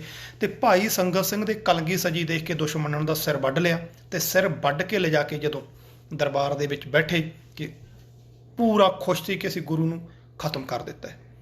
ਪਰ ਜਾਣਕਾਰਾਂ ਨੂੰ ਜਦੋਂ ਦਿਖਾਇਆ ਗਿਆ, ਉਹਨਾਂ ਨੇ ਦੱਸਤਾ ਕਿ ਨਾ, ਇਹ ਗੁਰੂ ਦਾ ਸਿਰ ਨਹੀਂ, ਬਾਜ ਤਾਂ ਉੱਡ ਗਿਆ। ਤਾਂ ਬਹੁਤ ਨਮੋਸ਼ੀ ਸਹੀ ਉਹਨਾਂ ਨੇ ਵੀ, ਐਡੇ ਵੱਡੇ ਘੇਰੇ ਚੋਂ ਸਾਡੇ ਹੱਥੋਂ ਗੁਰੂ ਕਿਵੇਂ ਨਿਕਲ ਕੇ ਜਾ ਸਕਦਾ। ਸੋ ਵਜ਼ੀਰ ਖਾਨ ਨੇ ਸੂਈਏ ਛੱਡੇ ਹੋਏ ਸੀ ਕਿ ਪਤਾ ਕਰੋ ਕਿੱਧਰ ਗਏ ਨੇ। ਸੋ ਚਾਰੇ ਪਾਸੇ ਇਹ ਚੱਲ ਰਿਹਾ ਸੀ ਤੇ ਅੱਗੇ ਤੁਰੇ ਨੇ। ਅੱਗੇ ਕੋਟ ਫਤਿਹ ਮਿਲੇ। ਮਤਲਬ ਤੁਸੀਂ ਅੱਗੇ ਹੁਣ ਦੇਖਦੇ ਜਾਇਓ ਕਿ ਕੀ ਕੁਛ ਹੁੰਦਾ ਹੈ। ਜਿਹੜੇ ਪਾਸੇ ਵੀ ਗੁਰੂ ਪਾਤਸ਼ਾਹ ਜਾ ਰਹੇ ਨੇ, ਲੜ ਰਹੇ ਨੇ, ਉਹੀ ਬੰਦੇ ਉਹਨਾਂ ਨੂੰ ਜਵਾਬ ਵੀ ਦੇ ਰਹੇ ਨੇ। ਲੰਬੜਦਾਰ ਫੱਤਾ ਮਿਲਦਾ ਤੇ ਹਜ਼ੂਰ ਨੇ ਉਹਨੂੰ ਕਿਹਾ ਕਿ ਭਾਈ ਜਦੋਂ ਫਤਿਹ ਗਜਾਈ ਉਹਨੇ ਆ ਕੇ, ਕਿਉਂਕਿ ਗੁਰੂ ਦਾ ਸੇਵਕ ਸੀ, ਤੇ ਮਹਾਰਾਜ ਨੇ ਇੱਕੋ ਗੱਲ ਕਹੀ ਕਿ ਭਾਈ ਘੋੜੀ ਚਾਹੀਦੀ ਸੀ ਸਾਨੂੰ ਅੱਗੇ ਜਾਣ ਲਈ। ਉਹਨੇ ਹੱਥ ਬੰਨ੍ਹ ਕੇ ਕਿਹਾ ਮਹਾਰਾਜ ਘੋੜੀ ਤਾਂ ਹੈ ਨਹੀਂ, ਜਵਾਬ ਦੇ ਗਿਆ। ਤੇ ਅਸੀਂ ਬਹੁਤ ਸਾਰੀਆਂ ਕਹਾਣੀਆਂ ਨਾ ਸ਼ਰਧਾਮਈ ਵੀ ਜੋੜੀਆਂ ਹੋਈਆਂ ਨੇ, ਇਸ ਗੱਲ ਦਾ ਧਿਆਨ ਰੱਖਿਓ। ਹਰੇਕ ਥਾਂ ਤੇ ਤੁਸੀਂ ਦੇਖੋਗੇ ਉੱਥੇ ਦੁਨੀ ਚੰਦ ਜੀ ਕਿਲੇ ਚੋਂ ਭੱਜਿਆ, ਘਰੇ ਜਾ ਕੇ ਸੱਪ ਲੜ ਕੇ ਮਰ ਗਿਆ। ਇੱਥੇ ਕੋਟ ਫਤਿਹ ਵਾਲੇ ਫੱਤੇ ਨੇ ਘੋੜੀ ਨਹੀਂ ਦਿੱਤੀ, ਘੋੜੀ ਵੀ ਸੱਪ ਲੜ ਕੇ ਮਰ ਗਈ ਜੀ, ਫੱਤਾ ਵੀ ਸੱਪ ਲੜ ਕੇ ਮਰ ਗਿਆ। ਘੱਟੋ ਘੱਟ 8-10 ਬੰਦੇ ਅਸੀਂ ਸੱਪ ਲੜਾ ਕੇ ਮਾਰੇ ਹੋਏ ਨੇ। ਸੋ ਇਹ ਸਾਡੇ ਮਨ ਦੀਆਂ ਸ਼ਰਧਾ ਦੀਆਂ ਭਾਵਨਾਵਾਂ ਨੇ, ਇਹਨਾਂ ਨੂੰ ਤੁਸੀਂ ਇਤਿਹਾਸ ਦੀ ਕਸਵੱਟੀ ਤੇ ਖਰਾ ਨਹੀਂ ਮੰਨ ਸਕਦੇ, ਕਿਉਂਕਿ ਅਸੀਂ ਸਾਡੇ ਲਈ ਉਹ ਮਰ ਗਿਆ ਜਿਹੜਾ ਗੁਰੂ ਤੋਂ ਬੇਮੁਖ ਹੋ ਗਿਆ। ਪਰ ਇਹਨੂੰ ਆਪਾਂ ਐਦਾਂ ਵੀ ਨਹੀਂ ਜੋੜ ਸਕਦੇ ਕਿ ਗੁਰੂ ਜੀ ਨੂੰ ਜਿਹਨੇ ਜਵਾਬ ਦਿੱਤਾ ਜੀ ਉਹ ਤਾਂ ਫਿਰ ਐਂ ਮਰ ਗਿਆ ਜਾਂ ਨਹੀਂ। ਠੀਕ ਹੈ, ਗੁਰੂ ਵੱਲੋਂ ਬੇਮੁਖ ਹੋ ਗਿਆ ਤਾਂ ਮਰੇ ਬਰਾਬਰ ਹੈ। ਪਰ ਇਹ ਕਹਾਣੀਆਂ ਸੱਪ ਲੜ ਕੇ ਮਰਨ ਵਾਲੀਆਂ ਤੁਸੀਂ ਜਦੋਂ ਇਤਿਹਾਸ ਪੜ੍ਹੋਗੇ ਨਾ, ਬੇਅੰਤ ਮਿਲਦੀਆਂ ਨੇ। ਹਰੇਕ ਥਾਂ 'ਤੇ ਸੱਪ ਅਸੀਂ ਸਾਡੇ ਸਾਖੀਕਾਰਾਂ ਨੇ ਲੜਾਇਆ ਹੋਇਆ। ਪਰ ਗੱਲ ਇੱਥੇ ਦੇਖਣ ਵਾਲੀ ਕੀ ਹੈ, ਉਹ ਯੋਧਾ ਜਿਹੜਾ ਸਿਰ ਤਲੀ 'ਤੇ ਰੱਖ ਕੇ ਸਾਡੇ ਲਈ ਲੜ ਰਿਹਾ, ਆਜ਼ਾਦੀ ਲਈ ਲੜ ਰਿਹਾ, ਬਰਾਬਰਤਾ ਦੇ ਲੜ ਰਿਹਾ, ਚਾਰੇ ਪੁੱਤਰ ਵਾਰ ਚੁੱਕੇ ਹੈ, ਸਾਰਾ ਕੁਛ ਉਜਾੜਤਾ, ਉਹਨੂੰ ਇੱਕ ਘੋੜੀ ਵੀ ਨਹੀਂ ਦੇ ਰਹੇ। ਗੁਲਾਬਾ ਤੇ ਪੰਜਾਬਾ ਜਿਹੜੇ ਮਸੰਦ ਸੀ, ਜਿਹੜੇ ਕਿ ਗੁਰੂ ਘਰ ਦਾ ਇਹ ਕਹਿ ਲਓ ਕਿ ਖਾ ਵੀ ਰਹੇ ਸੀ ਔਰ ਸੇਵਾ ਵੀ ਕਰ ਰਹੇ ਸੀ, ਉਹ ਵੀ ਹੱਥ ਬੰਨ੍ਹ ਕੇ ਖੜ ਗਏ ਮਹਾਰਾਜ ਹੋਰ ਨਹੀਂ। ਕੀ ਬੀਤਦੀ ਹੋਊਗੀ ਉਸ ਉੱਤੇ। ਤੇ ਅੱਗੇ ਨਗਾਈਆ ਸਿੰਘ ਮਿਲਿਆ ਜੋ ਭਾਈ ਮਨੀ ਸਿੰਘ ਜੀ ਦਾ ਭਤੀਜਾ ਸੀ। ਉਹਨੇ ਘੋੜਾ ਭੇਟ ਕੀਤਾ, ਹਜ਼ੂਰ ਨੇ ਸ਼ੁਕਰਾਨਾ ਕੀਤਾ। ਉਸ ਤੋਂ ਪਹਿਲਾਂ ਕਿਰਪਾਲ ਦਾਸ ਮਹੰਤ ਦੇ ਡੇਰੇ ਗਏ ਨੇ। ਉਹੀ ਕਿਰਪਾਲ ਦਾਸ ਜਿਹੜਾ ਭੰਗਾਣੀ ਦੇ ਯੁੱਧ 'ਚ ਤਾਂ ਮੋਹਰੀ ਹੋ ਕੇ ਲੜਦਾ ਹੈ। ਜਦੋਂ ਹੁਣ ਦੇਖਿਆ ਉਹਨੇ, ਕਿਉਂਕਿ ਉੱਥੇ ਛੋਟੇ ਰਾਜਿਆਂ ਨਾਲ ਲੜਾਈ ਸੀ ਨਾ, ਹੁਣ ਉਹਨੇ ਦੇਖ ਲਿਆ ਵੀ ਹੁਣ ਤਾਂ ਹਕੂਮਤ ਨੇ ਤਾਂ ਸਿਰਾਂ ਦੇ ਮੁੱਲ ਪਾ ਰੱਖੇ ਨੇ, ਖੁਰਾ ਖੋਜ ਮਟਾਉਣ ਦਾ ਹੁਕਮ ਕਰਤਾ। ਹੁਣ ਤਾਂ ਸਿੱਧੀ ਬਾਦਸ਼ਾਹ ਨਾਲ ਲੜਾਈ ਹੈ। ਉਹ ਕਿਰਪਾਲ ਦਾਸ ਮਹੰਤ ਦੇ ਜਦੋਂ ਡੇਰੇ ਗਏ ਨੇ, ਜਾਂਦਿਆਂ ਨੂੰ ਹਜੂਰ ਨੂੰ ਦੇਖ ਕੇ ਬੜਾ ਖੁਸ਼ ਹੋ ਕੇ, ਜਿਵੇਂ ਮੋਮੋ ਠਗਣੇ ਲੋਕ ਕਰਦੇ ਹੁੰਦੇ ਨੇ ਨਾ, ਬਈ ਬੜਾ ਕਮਾਲ ਹੈ, ਆਹ ਤੁਸੀਂ ਆ ਗਏ, ਬੜੇ ਵਧੀਆ ਹੋਇਆ ਜੀ। ਤੇ ਆਉਂਦਿਆਂ ਨੂੰ ਇਹ ਮੱਥਾ ਵੀ ਟੇਕਤਾ ਹਜੂਰ ਦੇ ਚਰਨਾਂ 'ਚ, ਸਰੂਪਾ ਵੀ ਜਿਹਨੂੰ ਕਹਿ ਦਈਏ ਆਪਾਂ ਦੇਤਾ। ਉਹਦਾ ਮੀਨਿੰਗ ਇਹ ਸੀ ਵੀ ਹੁਣ ਚਲੋ ਜੀ, ਬਹੁਤ ਹੋ ਗਿਆ। ਜਿਵੇਂ ਕੋਈ ਸਾਡੇ ਘਰੇ ਰਿਸ਼ਤੇਦਾਰ ਆਵੇ, ਅਸੀਂ ਆਉਂਦਿਆਂ ਨੂੰ ਸ਼ਗਨ ਦੇ ਦਈਏ ਨਾ, ਉਹਦਾ ਮਤਲਬ ਇਹ ਹੁੰਦਾ ਵੀ ਨਿਬੜ ਗਿਆ ਕੰਮ ਤੇਰਾ, ਜਾ ਭਾਈ। ਤੇ ਕਿਰਪਾਲ ਦਾਸ ਮਹੰਤ ਵੀ ਉੱਥੇ ਘਬਰਾ ਗਿਆ ਤੇ ਹਜ਼ੂਰ ਨੂੰ ਆਪਣੇ ਕੋਲੇ ਰੱਖ ਨਹੀਂ ਸਕਿਆ। ਸੋਚ ਕੇ ਮੈਂ ਇਹ ਗੱਲਾਂ ਤਾਂ ਕਹਿ ਰਿਹਾ, ਸੋਚ ਕੇ ਦੇਖਿਓ ਇਸ ਚੀਜ਼ ਨੂੰ, ਉਦੋਂ ਉਸ ਦਿਲ ਤੇ ਬੀਤਦੀ ਕੀ ਹੋਊਗੀ ਯਾਰ। ਤੁਹਾਡੇ ਲਈ ਲੜ ਰਿਹਾ, ਮੈਂ ਆਪਦੇ ਲਈ ਲੜ ਰਿਹਾ, ਪਰ ਸ਼ਿਕਵੇ ਹੀ ਨਹੀਂ ਕੋਈ ਕੀਤਾ, ਕੋਈ ਮਾੜਾ ਵਚਨ ਨਹੀਂ ਬੋਲਿਆ। ਕਹਿੰਦੇ ਕੋਈ ਗੱਲ ਨਹੀਂ ਭਾਈ, ਕਰਤਾਰ ਦੇ ਰੰਗ ਨੇ, ਦੇਖਦੇ ਹਾਂ ਅੱਗੇ ਅੱਗੇ। ਅੱਗੇ ਪਹੁੰਚੇ ਨੇ ਰਾਏ ਕੱਲੇ ਤੋਂ। ਉਸ ਥਾਂ ਦੇ ਉੱਤੇ ਪਹੁੰਚ ਕੇ ਹਜ਼ੂਰ ਨੇ ਉਹਨੂੰ ਕਿਹਾ, ਰਾਏ ਕੱਲੇ ਨੂੰ, ਕਿ ਭਾਈ ਰਸਤੇ 'ਚ ਅਸੀਂ ਕੁਛ ਅਫਵਾਹਾਂ ਸੁਣੀਆਂ ਨੇ, ਸਰਹੰਦ ਤੋਂ ਉੜਦੀਆਂ ਉੜਦੀਆਂ ਕੁਛ ਗੱਲਾਂ ਆਈਆਂ ਨੇ, ਬੱਚਿਆਂ ਬਾਰੇ ਪਤਾ ਕਰਿਓ। ਸੋਚ ਕੇ ਦੇਖੋ ਯਾਰ ਕੀ ਬੀਤਰੀ ਹੋਊਗੀ। ਕਹਿੰਦੇ ਅਫਵਾਹਾਂ ਸੁਣੀਆਂ ਨੇ, ਸਭ ਕੁਝ ਸੁਣ ਚੁੱਕੇ ਨੇ, ਪਰ ਇੱਕ ਬਾਪ ਵੀ ਨੇ, ਮਨ 'ਚ ਇਹ ਗੱਲ ਕਿਤੇ ਨਾ ਕਿਤੇ ਆਉਂਦੀ ਹੈ, ਯਾਰ ਸੁਣ, ਪਤਾ ਤਾਂ ਮੈਨੂੰ ਹੈ ਵੀ ਬਹੁਤ ਮਾੜੇ ਨੇ, ਬੜਾ ਜ਼ੁਲਮ ਕੀਤਾ ਹੈ, ਸਭ ਕੁਝ ਕਰ ਸਕਦੇ ਨੇ ਭਾਈ, ਯਾਰ ਬੱਚਿਆਂ ਨਾਲ ਕਰ ਸਕਦੇ ਨੇ, ਐਡੇ ਐਡੇ ਮਾਸੂਮਾਂ ਨਾਲ ਆਹ ਕਰ ਸਕਦੇ ਨੇ ਜੋ ਮੈਂ ਸੁਣਿਆ। ਕਿਤੇ ਨਾ ਕਿਤੇ ਹੈ ਮਨ 'ਚ ਵੀ ਸ਼ਾਇਦ ਉਹਨਾਂ ਦੇ ਅੰਦਰ ਕਿਤੇ ਇਨਸਾਨੀਅਤ ਜਿਉਂਦੀ ਹੋਵੇ। ਤੇ ਉਹਨੇ ਉਸੇ ਵੇਲੇ ਆਪਣਾ ਹਲਕਾਰਾ ਮਾਹੀ, ਨੂਰਾ ਮਾਹੀ, ਜਿਹੜਾ ਇਤਿਹਾਸ 'ਚ ਨਾਮ ਲਿਖਿਆ, ਉਹਨੂੰ ਭੇਜਿਆ ਕਿ ਸਰਹੰਦ ਤੋਂ ਪਤਾ ਕਰਕੇ ਆ ਸੱਚਾਈ ਕੀ ਹੈ। ਤੇ ਹਜ਼ੂਰ ਇਹਦੇ ਕੋਲੇ ਕਈ ਦਿਨ ਠਹਿਰੇ ਨੇ ਇੱਥੇ। ਉਹ ਗਿਆ। ਹੁਣ ਇੱਥੇ ਆਪਾਂ ਗੱਲ ਕਰਦੇ ਹਾਂ ਸਰਹੰਦ ਦੀ, ਕਿਉਂਕਿ ਉਹ ਪਤਾ ਕਰਨ ਗਿਆ ਕੀ ਕੁਛ ਵਾਪਰਿਆ ਜਦੋਂ ਸਰਹੰਦ ਦੀ ਲੜਾਈ ਹੋਈ ਹੈ। ਮੈਂ ਤੁਹਾਨੂੰ ਸਰਸਾ ਦੀ ਲੜਾਈ ਹੋਈ ਹੈ। 3 ਹਿੱਸਿਆਂ 'ਚ ਪਰਿਵਾਰ ਵੰਡਿਆ ਗਿਆ। ਕੋਸ਼ਿਸ਼ ਤਾਂ ਇਹ ਸੀ ਕਿ ਸਾਰਾ ਪਰਿਵਾਰ ਇਕੱਠਾ ਹੋ ਕੇ ਦਿੱਲੀ ਨੂੰ ਰਵਾਨਾ ਹੁੰਦਾ, ਪਰ ਉੱਥੇ ਸਰਸਾ ਦੀਆਂ ਤੇਜ਼ ਲਹਿਰਾਂ ਨੇ, ਕਿਉਂਕਿ ਟੈਂਪਰੇਰੀ ਕਿਸ਼ਤੀਆਂ ਸੀ, ਇੰਨੀ ਸੰਗਤ ਲਈ ਕਿਹੜਾ ਕਿਸ਼ਤੀਆਂ ਬਣਾਈਆਂ ਜਾ ਸਕਦੀਆਂ ਸੀ। ਜਿਹੜੇ ਪੈਦਲ ਸੀ ਜਾਂ ਘੋੜਿਆਂ 'ਤੇ ਨਹੀਂ, ਤੇ ਉਹਨਾਂ ਨੂੰ ਕਿਸ਼ਤੀਆਂ ਰਾਹੀਂ ਪਾਰ ਕਰਾਇਆ। ਉਹ ਜਿਹੋ ਜਿਹੇ ਤੁਲੇ ਸੀ, ਕੋਈ ਲੱਕੜਾਂ ਸੀ, ਕਿੱਦਾਂ ਦਾ ਸੀ ਪਤਾ ਨਹੀਂ, ਉਹ ਕਿਵੇਂ ਉਹਨਾਂ ਨੇ ਦਰਿਆ ਨੂੰ ਜਾਂ ਨਦੀ ਨੂੰ ਪਾਰ ਕਰਨ ਦਾ ਕੀਤਾ। ਉਹ ਪਾਣੀ ਦੀਆਂ ਤੇਜ਼ ਥਪੇੜਾਂ ਦੂਰ ਲੈ ਗਈਆਂ। ਸਿੱਖ, ਬਹੁਤ ਸਾਰੇ ਸਿੱਖ ਇੱਥੇ ਸ਼ਹੀਦ ਵੀ ਹੋ ਗਏ, ਡੁੱਬ ਗਏ, ਕਈ ਬਹੁਤ ਦੂਰ ਚਲੇ ਗਏ, ਮੁੜ ਕੇ ਸਾਥ ਨੂੰ ਨਹੀਂ ਮਿਲ ਚੁੱਕੇ, ਤੇ ਪਰਿਵਾਰ ਵੀ 3 ਹਿੱਸਿਆਂ 'ਚ ਵੰਡਿਆ ਗਿਆ। ਛੋਟੇ ਸਾਹਿਬਜ਼ਾਦੇ ਮਾਤਾ ਗੁਜਰੀ ਜੀ ਦੇ ਨਾਲ ਦਰਿਆ ਤੋਂ ਬਹੁਤ ਅੱਗੇ ਅੱਗੇ ਲੰਘ ਗਏ, ਪਾਣੀ ਵਹਾ ਕੇ ਲੈ ਗਿਆ ਉਹਨਾਂ ਨੂੰ। ਤੇ ਜੋ ਇਤਿਹਾਸ 'ਚ ਲਿਖਿਆ ਮਿਲਦਾ ਹੈ ਕਿ ਗੰਗੂ ਉਹਨਾਂ ਨੂੰ ਆਪਣੇ ਘਰ ਲੈ ਗਿਆ। ਤੇ ਉਸ ਥਾਂ ਦੇ ਉੱਤੋਂ ਕਿਸ ਤਰੀਕੇ ਦੇ ਨਾਲ ਕੁਛ ਮਸੰਦਾਂ ਨੇ, ਕਈ ਤਰੀਕੇ ਦੇ ਨਾਲ ਇਤਿਹਾਸ ਦੇ ਵਿੱਚ ਆਉਂਦਾ, ਤੇ ਗੰਗੂ ਨੇ ਮਿਲ ਜੁਲ ਕੇ ਕਿਵੇਂ ਉਹਨਾਂ ਨੂੰ ਮੋਰਿੰਡੇ ਦੇ ਹਾਕਮਾਂ ਦੇ ਕੋਲੇ ਚੁਗਲੀ ਕਰਕੇ ਗ੍ਰਿਫਤਾਰ ਕਰਾਇਆ। ਜਾਨੀ ਖਾਂ ਤੇ ਮਾਨੀ ਖਾਂ, ਇਹ ਮੋਰਿੰਡੇ ਦੇ 2 ਹਾਕਮ ਤੇ, ਜਿਹੜਿਆਂ ਨੂੰ ਜਦੋਂ ਪਤਾ ਲੱਗਿਆ ਉਸੇ ਵੇਲੇ ਬਹੁਤ ਦਰਦਨਾਕ ਸੀਨ ਵੀ ਦੂਨਾ ਸਿੰਘ ਵਰਗਿਆਂ ਨੇ ਲਿਖੇ ਨੇ, ਵੀ ਇਹਨਾਂ ਨੂੰ ਬੋਰੀਆਂ 'ਚ ਪਾ ਕੇ ਲੈ ਕੇ ਗਏ ਸੀ।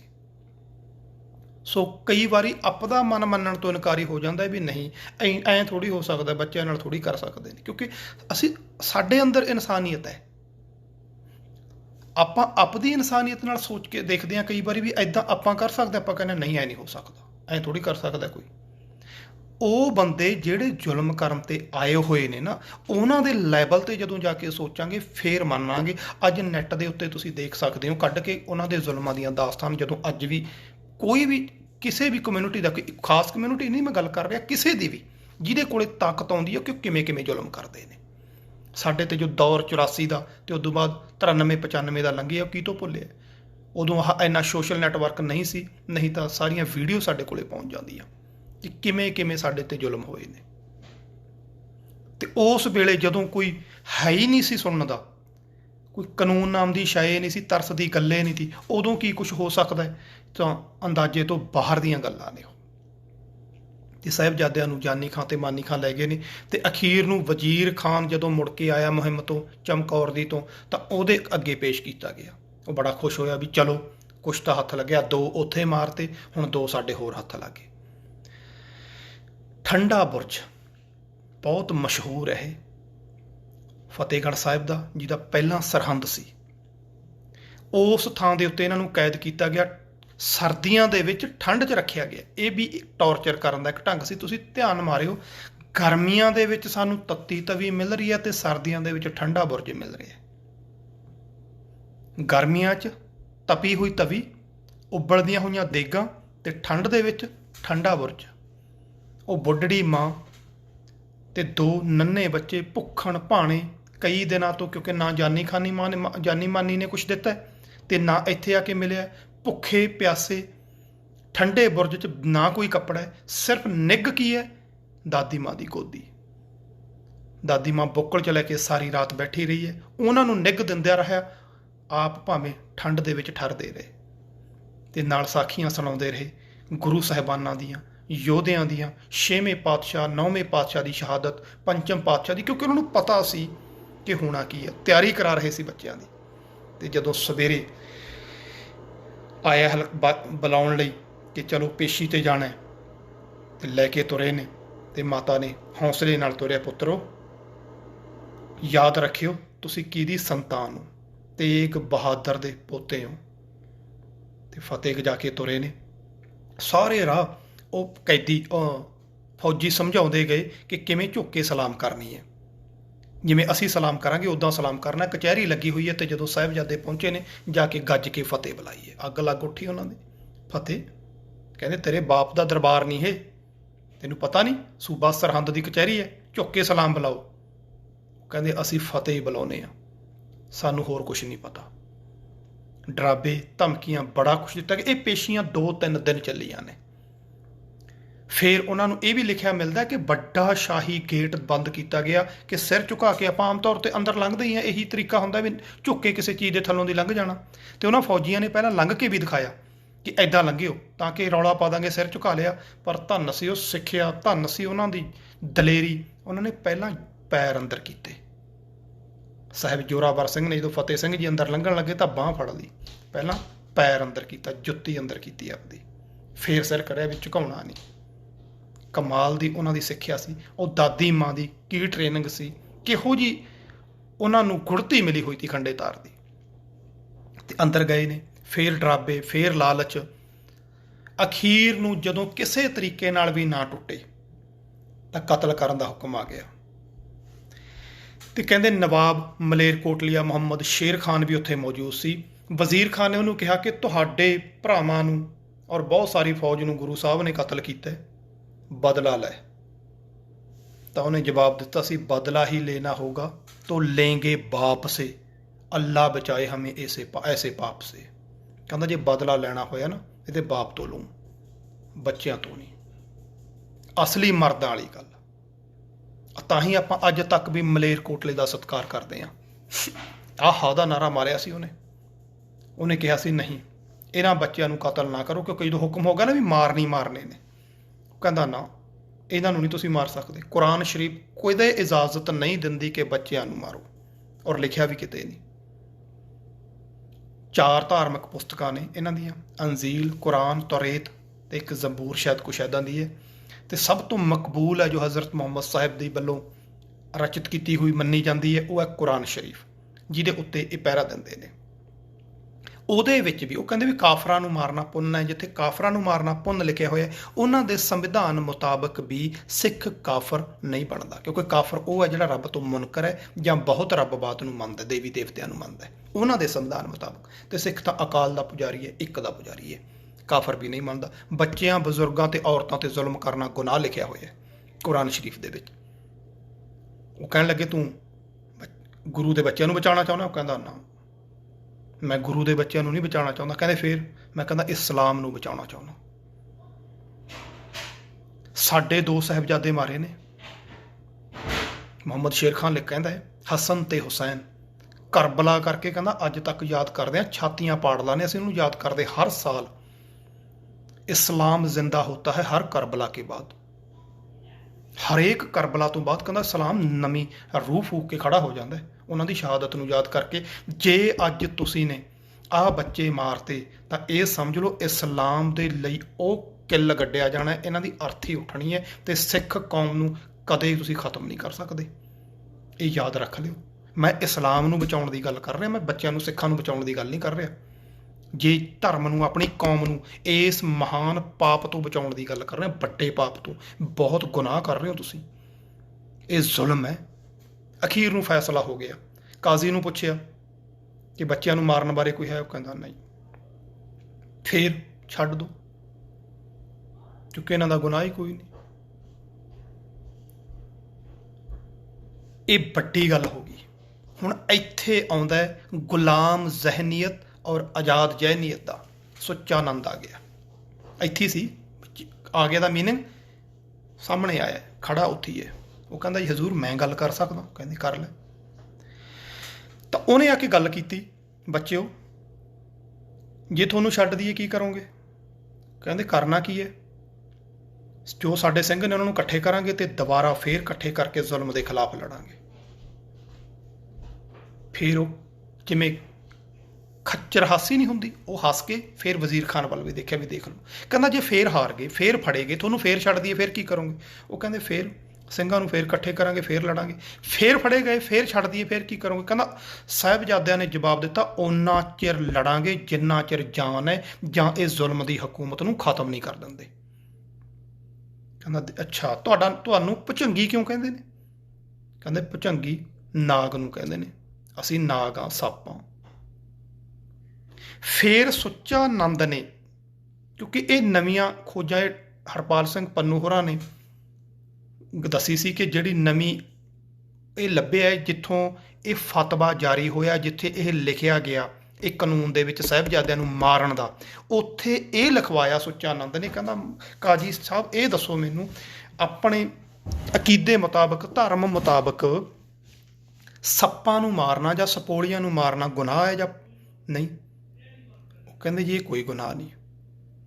ਕਹਿੰਦਾ ਬਸ ਫਿਰ ਇਹ ਤਾਂ ਖੁਦ ਇਕਬਾਲ ਕਰ ਰਹੇ ਨੇ ਕਿ ਅਸੀਂ ਸਪੋਲੀ ਹਾਂ, ਆਪਾਂ ਤਾਂ ਸਪੋਲੀਆਂ ਨੂੰ ਮਾਰ ਰਹੇ ਹਾਂ। ਤੇ ਉਸ ਫਤਵੇ ਦੇ ਵਿੱਚ ਇਹ ਲਿਖਿਆ ਹੋਇਆ ਕਿ 2 ਸਪੋਲੀਆਂ ਨੂੰ ਮਾਰਨ ਦਾ ਫਤਵਾ ਜਾਰੀ ਕੀਤਾ ਹੈ, ਬੱਚਿਆਂ ਨੂੰ ਨਹੀਂ। ਅਸਲ ਵਿੱਚ ਕੀ ਹੈ, ਇਹ ਲਫ਼ਜ਼ਾਂ ਦਾ ਹੀ ਹੇਰ ਫੇਰ ਹੈ ਨਾ। ਬੇਈਮਾਨਾ ਕਿਹਦੇ ਨਾਲ ਕਰ ਰਹੇ ਹੋ? ਖੁਦਾ ਨਾਲ, ਪਰਮਾਤਮਾ ਨਾਲ। ਕਿਹਨੂੰ ਨਹੀਂ ਪਤਾ? ਨਾਮ ਜੋ ਮਰਜ਼ੀ ਰੱਖ ਲਓ, ਕਦੇ ਅੱਤਵਾਦੀ ਕਹਿ ਕੇ ਮਾਰ ਦੋ, ਚਾਹੇ ਖਾੜਕੂ ਕਹਿ ਕੇ ਮਾਰ ਦੋ, ਜੋ ਨਾਮ ਜੋ ਮਰਜ਼ੀ ਰੱਖ ਲਓ, ਮਾਰ ਤੁਸੀਂ ਇਨਸਾਨੀਅਤ ਨੂੰ ਰਹੇ ਹੋ ਨਾ, ਮਾਰ ਤਾਂ ਬੇਗੁਨਾਹ ਨੂੰ ਰਹੇ ਹੋ। ਆਪਣੇ ਆਪ ਨੂੰ ਕਿਹਦੇ ਸਾਹਮਣੇ ਸਾਬਤ ਕਰਨਾ ਚਾਹੁੰਦੇ ਹੋ? ਪਰ ਕਰਤਾ ਅਗਲਿਆਂ ਨੇ, ਕਿਉਂਕਿ ਤਾਕਤਵਰ ਨੇ। ਹੁਣ ਗੱਲ ਮੈਂ ਕਰ ਰਿਹਾ ਗੁਲਾਮ ਜ਼ਹਿਨੀਅਤ ਤੇ ਆਜ਼ਾਦ ਜ਼ਹਿਨੀਅਤ ਦੀ। ਫਰਕ ਕੀ ਹੁੰਦਾ? ਇੱਕ ਹੈ ਮਾਲਕ, ਹੁਕਮਰਾਨ। ਨਵਾਬ ਮਲੇਰਕੋਟਲਾ ਉਸ ਹੁਕਮਰਾਨ ਪਾਰਟੀ ਦਾ ਮੈਂਬਰ ਹੈ, ਆਪਣੀ ਦਲੇਰੀ ਨਾਲ ਆਪਣੇ ਦਿਲ ਦੀ ਆਵਾਜ਼ ਕਹਿ ਸਕਦਾ, ਉਹ ਤੇ ਕੋਈ ਸ਼ੱਕ ਨਹੀਂ ਕਰੂਗਾ ਕਿ ਤੂੰ ਦੁਸ਼ਮਣ ਨਾਲ ਰਲਿਆ ਹੋਇਆ, ਤੂੰ ਸਾਡਾ ਦੇਸ਼ ਧਰੋਹੀ ਹੈ, ਤੂੰ ਗਦਾਰ ਹੈ। ਉਹ ਤੇ ਕੋਈ ਸ਼ੱਕ ਨਹੀਂ ਕਰ ਸਕਦਾ। ਕਿਉਂ? ਕਿਉਂਕਿ ਹੁਕਮਰਾਨ ਹੈ। ਦੂਜੇ ਪਾਸੇ ਗੁਲਾਮ ਜ਼ਹਿਨੀਅਤ ਵਾਲਾ ਗੁਲਾਮ ਬੰਦਾ ਸੁੱਚਾਨੰਦ, ਉਹਨੂੰ ਹਰ ਵੇਲੇ ਡਰ ਲੱਗਿਆ ਰਹਿੰਦਾ ਕਿਤੇ ਜੇ ਮੈਂ ਇਹਨਾਂ ਦੇ ਹੱਕ 'ਚ ਗੱਲ ਕਰਤੀ ਨਾ, ਕਿਤੇ ਮੇਰੇ ਤੇ ਦੋਸ਼ ਨਾ ਲੱਗ ਜੇ ਵੀ ਇਹ ਇਹਨਾਂ ਨਾਲ ਰਲਿਆ ਹੋਇਆ, ਇਹ ਰਾਜ ਭਗਤ ਨਹੀਂ। ਉਹ ਆਪਣੀ ਗੁਲਾਮੀ ਦਸਾਉਣ ਦੇ ਲਈ ਬਾਰ-ਬਾਰ ਇਹ ਗੱਲ ਸਾਬਤ ਕਰ ਰਿਹਾ ਕਿ ਮਾਰੋ ਜੀ ਇਹਨਾਂ ਨੂੰ, ਮਾਰੋ। ਜਿਵੇਂ ਕਿ ਜਦੋਂ ਵੀ ਸਿੱਖਾਂ ਦੇ ਉੱਤੇ ਕੋਈ ਜ਼ੁਲਮ ਹੁੰਦਾ, ਜਿਵੇਂ ਆ ਹੁਣੇ ਉਹ ਨਿਹੰਗ ਸਿੰਘ ਨੇ ਇੱਕ ਪੁਲਿਸ ਵਾਲੇ ਦੀ ਬਾਂਹ ਵੱਢਤੀ ਸੀ, ਨਿੱਜੀ ਉਹਨਾਂ ਦੀ ਲੜਾਈ ਹੈ, ਪਰ ਸਿੱਖ ਜਥੇਬੰਦੀਆਂ ਅੱਗੇ ਹੋ ਕੇ ਇਹ ਪ੍ਰਗਟਾ ਕਰ ਰਹੀਆਂ ਤੀਆਂ, ਰੌਲਾ ਪਾ ਰਹੀ ਸੀ ਸਾਡੇ ਨਾਲ ਨਹੀਂ ਜੀ ਕੋਈ ਸੰਬੰਧ ਇਹਦਾ, ਨਾ ਨਾ ਨਾ ਨਾ, ਸਾਡਾ ਕੁਛ ਨਹੀਂ ਲੱਗਦਾ ਜੀ, ਸਾਡਾ ਨਹੀਂ ਕੁਛ ਲੱਗਦਾ, ਫਾਹੇ ਲਾ ਦਿਓ, ਮਾਰ ਦਿਓ ਇਹਨੂੰ। ਉਹਨਾਂ ਨੇ ਕਿਹਾ ਵੀ ਤੁਹਾਡਾ ਲੱਗਦਾ ਕੁਛ? ਨਾ ਸ਼੍ਰੋਮਣੀ ਕਮੇਟੀ ਨੂੰ ਉਹਨਾਂ ਨੇ ਕਿਹਾ, ਨਾ ਅਕਾਲ ਤਖਤ ਦੇ ਜਥੇਦਾਰ ਨੂੰ ਕਿਹਾ, ਨਾ ਨਿਹੰਗ ਸਿੰਘ ਜਥੇਬੰਦੀਆਂ ਨੂੰ ਕਿਹਾ, ਕਿਸੇ ਨੂੰ ਕਿਹਾ ਵੀ ਤੁਹਾਡਾ ਲੱਗਦਾ? ਪਰ ਨਾ, ਸੁੱਚਾਨੰਦ ਆ ਨਾ, ਅਸੀਂ ਸਾਬਤ ਕਰਨਾ ਚਾਹੁੰਦੇ ਹਾਂ ਕਿ ਅਸੀਂ ਤੁਹਾਡੇ ਨਾਲ ਹਾਂ ਜੀ, ਤੁਹਾਡੇ ਹਾਂ। ਉਹਨਾਂ ਦੀ ਨਿੱਜੀ ਲੜਾਈ ਹੈ, ਅਗਲਿਆਂ ਨੇ ਸਜ਼ਾ ਦੇਣੀ ਹੈ, ਕਾਨੂੰਨ ਨੇ ਕੰਮ ਕਰਨਾ ਹੀ ਕਰਨਾ। ਉਹ ਤਾਂ ਆਪਣਾ ਕਹੀਏ ਨਾ ਕਹੀਏ, ਪਰ ਅਸੀਂ ਮੂਹਰੇ ਹੋ ਕੇ ਦਿੱਤਾ। ਅਰਵਿੰਦ ਪ੍ਰਵਾਨ ਮਾਰਤਾ, ਕਿੰਨਿਆਂ ਕਨੇ ਬਿਆਨ ਦਿੱਤੇ, ਕਿੰਨਿਆਂ ਕਨੇ ਧਰਨੇ ਲਾਤੇ, ਉੱਥੇ ਨਹੀਂ। ਸੋ ਇਹ ਹੈ ਫਰਕ ਗੁਲਾਮ ਦਾ ਔਰ ਆਜ਼ਾਦ ਦਾ। ਗੁਲਾਮ ਜ਼ਹਿਨੀਅਤ ਔਰ ਆਜ਼ਾਦ ਜ਼ਹਿਨੀਅਤ, ਗੁਲਾਮ ਬੰਦਾ ਆਪਣੇ ਦਿਲ ਦੀ ਗੱਲ ਨੂੰ ਕਦੇ ਵੀ ਉਸ ਢੰਗ ਨਾਲ ਦੱਸੇ ਨਹੀਂ ਸਕਦਾ, ਕਿਉਂਕਿ ਉਹਦੇ ਅੰਦਰ ਦਹਿਸ਼ਤ, ਡਰ ਬੈਠਿਆ ਹੋਇਆ, ਜੇ ਮੈਂ ਬੋਲ ਪਿਆ ਮੇਰੇ ਨਾਲ ਪਤਾ ਨਹੀਂ ਕੀ ਬਣੂ। ਸੋ ਸੁੱਚਾਨੰਦ ਨੇ ਆਪਣਾ ਰੋਲ ਅਦਾ ਕੀਤਾ ਤੇ ਆਪਣੀ ਰਾਜ ਭਗਤੀ ਦਿਖਾਈ ਉਹਨਾਂ ਨੂੰ ਕਿ ਅਸੀਂ ਕੀ ਹਾਂ, ਤੁਹਾਡੇ ਗੁਲਾਮ ਹਾਂ। ਸੋ ਸਾਹਿਬਜ਼ਾਦਿਆਂ ਨੂੰ ਬਹੁਤ ਤਰ੍ਹਾਂ ਦੇ ਨਾਲ ਟੌਰਚਰ ਕੀਤਾ। ਦੂਨਾ ਸਿੰਘ ਹੰਡੂਰੀਆ ਤਾਂ ਇੱਥੋਂ ਤੱਕ ਵੀ ਲਿਖਦਾ ਕਿ ਦਰਖਤ ਨਾਲ ਬੰਨ੍ਹ ਕੇ ਬੱਚਿਆਂ ਨੂੰ ਕਿਹਾ ਸੀ ਕਿ ਗਲੇਲ ਦੇ ਨਿਸ਼ਾਨੇ ਲਾਓ ਇਹਨਾਂ ਤੇ। ਇਹ ਵੀ ਲਿਖਿਆ ਹੋਇਆ ਹੈ। ਬਹੁਤ ਘੱਟ ਥਾਵਾਂ ਤੇ ਇਹਦਾ ਜ਼ਿਕਰ ਆਉਂਦਾ ਦੂਨਾ ਸਿੰਘ ਹੰਡੂਰੀਏ ਦਾ। ਇਸ ਕਰਕੇ ਕਈ ਗੱਲਾਂ ਹੁਣ ਦੇਖੋ, ਇੱਥੇ ਇੱਕ ਹੋਰ ਚੀਜ਼ ਵੀ ਆਉਂਦੀ ਹੈ, ਮੈਂ ਵੈਸੇ ਤਾਂ ਅੱਗੇ ਸਾਂਝ ਕਰਨੀ ਸੀ ਪਰ ਚੱਲਦੇ ਚੱਲਦੇ ਯਾਦ ਆ ਜਾਂਦਾ। ਮਾਤਾ ਗੁਜਰੀ ਦੀ ਸ਼ਹਾਦਤ ਦਾ ਇਤਿਹਾਸ ਚੁੱਪ ਕਰ ਜਾਂਦਾ। ਇਤਿਹਾਸਕਾਰਾਂ ਨੇ ਕੀ ਕੀਤਾ ਭਾਵੇਂ ਆਪਾਂ ਬਾਅਦ 'ਚ ਆਉਂਦੇ ਹਾਂ, ਪਰ ਹੁਣ ਗੱਲ ਚੱਲ ਪਈ, ਮੈਂ ਤਾਂ ਥੋੜ੍ਹੀ ਸਾਂਝ ਕਰਦਾ। ਸਾਹਿਬਜ਼ਾਦਿਆਂ ਦੀ ਸ਼ਹਾਦਤ ਨਾਲ ਇਹ ਸਮਝ ਲਓ ਗ੍ਰੰਥ ਭਰੇ ਪਏ ਨੇ ਹਰ ਬੁਲਾਰੇ, ਪਰ ਮਾਤਾ ਗੁਜਰੀ ਜੀ ਦਾ ਅੱਜ ਤੱਕ ਨਹੀਂ ਪਤਾ ਲੱਗਿਆ ਕਿ ਉਹ ਸ਼ਹੀਦ ਕਿਵੇਂ ਹੋਏ ਨੇ, ਕਿਉਂਕਿ ਉਸ ਪਾਸੇ ਧਿਆਨ ਹੀ ਨਹੀਂ ਜਾ ਰਿਹਾ। ਕਿਸੇ ਨੇ ਲਿਖਤਾ ਬੁਰਜ ਤੋਂ ਛਾਲ ਮਾਰੀ ਜੀ ਜਦੋਂ ਸਾਹਿਬਜ਼ਾਦਿਆਂ ਦੀ ਸ਼ਹਾਦਤ ਸੁਣੀ। ਯਾਰ ਉਹ ਮਾਂ, ਉਹ ਜਿਗਰਾ, ਜਦੋਂ ਭਰ ਜਵਾਨੀ 'ਚ ਪਤੀ ਦਾ ਸਿਰ ਝੋਲੀ ਪੈ ਰਿਹਾ ਉਦੋਂ ਨਹੀਂ ਡੋਲੇ। ਕਈਆਂ ਨੇ ਕਿਹਾ ਅਟੈਕ ਹੋ ਗਿਆ, ਜਦੋਂ ਬੱਚਿਆਂ ਦੀ ਖਬਰ ਸੁਣੀ ਹਾਰਟ ਅਟੈਕ ਹੋ ਗਿਆ, ਉਹਨੂੰ ਪ੍ਰਾਣ ਛੱਡਤੇ ਕਹਿ ਤਾਂ ਲਿਖ ਲੈਂਦੇ ਨਾ ਆਪਾਂ, ਪ੍ਰਾਣ ਛੱਡਤੇ ਉਹਦਾ ਮਤਲਬ ਹਾਰਟ ਅਟੈਕ ਹੋ ਗਿਆ। ਇਹ ਜਿਗਰੇ ਨੇ ਜਿਹੜੇ ਕਿਤੇ ਐਂ ਡੋਲਣ ਵਾਲੇ ਨੇ। ਉਹ ਸ਼ੇਰਨੀ, ਉਹ ਸਿਹਣੀ, ਉਹ ਕੌਮ ਦੀ ਦਾਦੀ ਮਾਂ, ਉਸ ਮਾਤਾ ਨੇ ਜਿਹਦੇ ਝੋਲੀ 'ਚ ਤੁਹਾਨੂੰ ਦੱਸਿਆ ਭਰ ਜਵਾਨੀ 'ਚ ਪਤੀ ਦਾ ਸਿਰ ਪੈ ਗਿਆ, ਤੇ ਅਗਵਾਈ ਕੀਤੀ ਹੈ ਗੋਬਿੰਦ ਰਾਏ ਦੀ ਬਚਪਨ ਦੇ ਵਿੱਚ। ਪੂਰੀ ਪੰਥ ਨੂੰ ਢਾਰਸ ਦਿੱਤਾ, ਹੌਸਲਾ ਦਿੱਤਾ, ਘਬਰਾਓ ਨਾ, ਕੋਈ ਗੱਲ ਨਹੀਂ, ਹੈਗਾ ਮੇਰਾ ਲਾਲ ਗੋਬਿੰਦ ਰਾਏ, ਘਬਰਾਇਓ ਨਾ, ਡਰਨ ਦੀ ਲੋੜ ਨਹੀਂ, ਮੈਂ ਬੈਠੀ ਹਾਂ ਨਾ, ਤੁਸੀਂ ਕਿਉਂ ਘਬਰਾਉਂਦੇ ਹੋ। ਜਿਹੜਾ ਘਬਰਾਉਂਦਾ ਸੀ ਹੌਸਲਾ ਦਿੰਦੇ ਸੀ, ਉਦੋਂ ਨਹੀਂ ਘਬਰਾਈ, ਉਦੋਂ ਨਹੀਂ ਹਟਾ, ਹਾਰਟ ਅਟੈਕ ਹੋਇਆ। ਪੂਰਾ ਸਮਾਂ ਦਸ਼ਮੇਸ਼ ਪਿਤਾ ਜੀ ਦੀ ਹਰੇਕ ਮੁਹਿੰਮ ਦੇ ਵਿੱਚ ਮਾਤਾ ਜੀ ਨਾਲ ਰਹੇ ਨੇ। ਕਦੇ ਇੱਕ ਵੀ ਇਹੋ ਜਿਹਾ ਬਚਨ ਆਇਆ ਕਿ ਉਹਨਾਂ ਨੇ ਗੁਰੂ ਜੀ ਨੂੰ ਕਿਹਾ ਹੋਵੇ ਤੂੰ ਛੱਡ ਦੇ ਭਾਈ ਆਹ ਲੜਾਈਆਂ। ਹਮੇਸ਼ਾ ਹੌਸਲਾ ਦਿੱਤਾ। ਜੇ ਮਸੰਦ ਸ਼ਿਕਾਇਤ ਲਾ ਕੇ ਜਾਂਦੇ ਨੇ ਕਿ ਮਹਾਰਾਜ ਗੁਰੂ ਜੀ ਆਹ ਕਰ ਰਹੇ ਨੇ, ਉਹ ਕਹਿੰਦੇ ਕਮਲਿਓ, ਉਹ ਗੁਰੂ ਨਾਨਕ ਦੀ ਗੱਦੀ ਦਾ ਵਾਰਸ ਹੈ, ਉਹਨੂੰ ਕਿਸੇ ਸਿੱਖਿਆ ਦੀ ਲੋੜ ਨਹੀਂ, ਉਹ ਸਭ ਕੁਝ ਜਾਣਦਾ ਹੈ, ਭਰੋਸਾ ਕਰੋ ਉਹਦੇ ਤੇ। ਤੇ ਉਹ ਮਾਂ ਸਰਸਾ ਦੀ ਜੰਗ, ਆਨੰਦਪੁਰ ਸਾਹਿਬ ਦਾ ਘੇਰਾ, ਪਹਾੜੀਆਂ ਨਾਲ ਜੰਗਾਂ, ਸਭ ਕੁਝ ਵਿੱਚ ਬਹਿ ਕੇ ਵਿਚਰ ਕੇ ਦੇਖ ਰਹੇ ਨੇ, ਸਾਰੇ ਜ਼ੁਲਮ ਦੇਖੇ ਨੇ, ਪੂਰਾ ਇਤਿਹਾਸ ਵਿਰਸੇ ਦਾ ਕੀ ਨਹੀਂ ਉਹਨਾਂ ਨੂੰ ਪਤਾ, ਉਹਨਾਂ ਦਾ ਅੰਦਰ ਸਮਾਇਆ ਹੋਇਆ। ਕਹ ਲਓ ਕਿ ਸਿੱਖੀ ਦਾ ਇੱਕ ਜਿਉਂਦੀ ਜਾਗਦੀ ਮੂਰਤ ਨੇ, ਤੇ ਉਹ ਮਾਤਾ ਨੂੰ ਅਟੈਕ ਹੋ ਸਕਦਾ, ਪਰ ਸਾਡਾ ਇਤਿਹਾਸ ਚੁੱਪ ਹੈ। ਇਹਦਾ ਕਾਰਨ ਕੀ ਹੈ? ਅਸਲ ਦੇ ਵਿੱਚ ਇੱਥੇ ਇਤਿਹਾਸਕਾਰਾਂ ਦੀ ਵੀ ਮੈਂ ਗਲਤੀ ਨਹੀਂ ਮੰਨ ਸਕਦਾ। ਘਟਨਾ ਹੀ ਐਡੀ ਵੱਡੀ ਘਟ ਗਈ ਛੋਟੇ ਸਾਹਿਬਜ਼ਾਦਿਆਂ ਦੀ। ਜਦੋਂ ਵੀ ਬੰਦਾ ਕੋਈ ਕਲਮ ਚੁੱਕਦਾ, ਜਦੋਂ ਸਰਹੰਦ ਦਾ ਸਾਕਾ ਲਿਖਣ ਲੱਗਦਾ, ਉਹ ਸਾਹਿਬਜ਼ਾਦੇ ਇੰਨੇ ਜ਼ਿਆਦਾ ਭਾਰੂ ਸਾਡੇ ਮਨ ਤੇ ਦਿਮਾਗ ਤੇ ਹੋ ਜਾਂਦੇ ਨੇ ਕਿ ਅਸੀਂ ਉਹਨਾਂ ਪਾਸੇ ਤੁਰ ਪਾਉਂਦੇ, ਮਾਤਾ ਜੀ ਵਾਲੇ ਪਾਸੇ ਜਾਣ ਦਾ ਸਮਾਂ ਹੀ ਨਹੀਂ ਬਚਦਾ, ਔਰ ਆ ਚੱਲਦਾ ਹੀ ਨਹੀਂ ਉਸ ਪਾਸੇ, ਕਿਉਂਕਿ ਕਹਿਰ ਦਾ ਜ਼ੁਲਮ ਹੋਇਆ।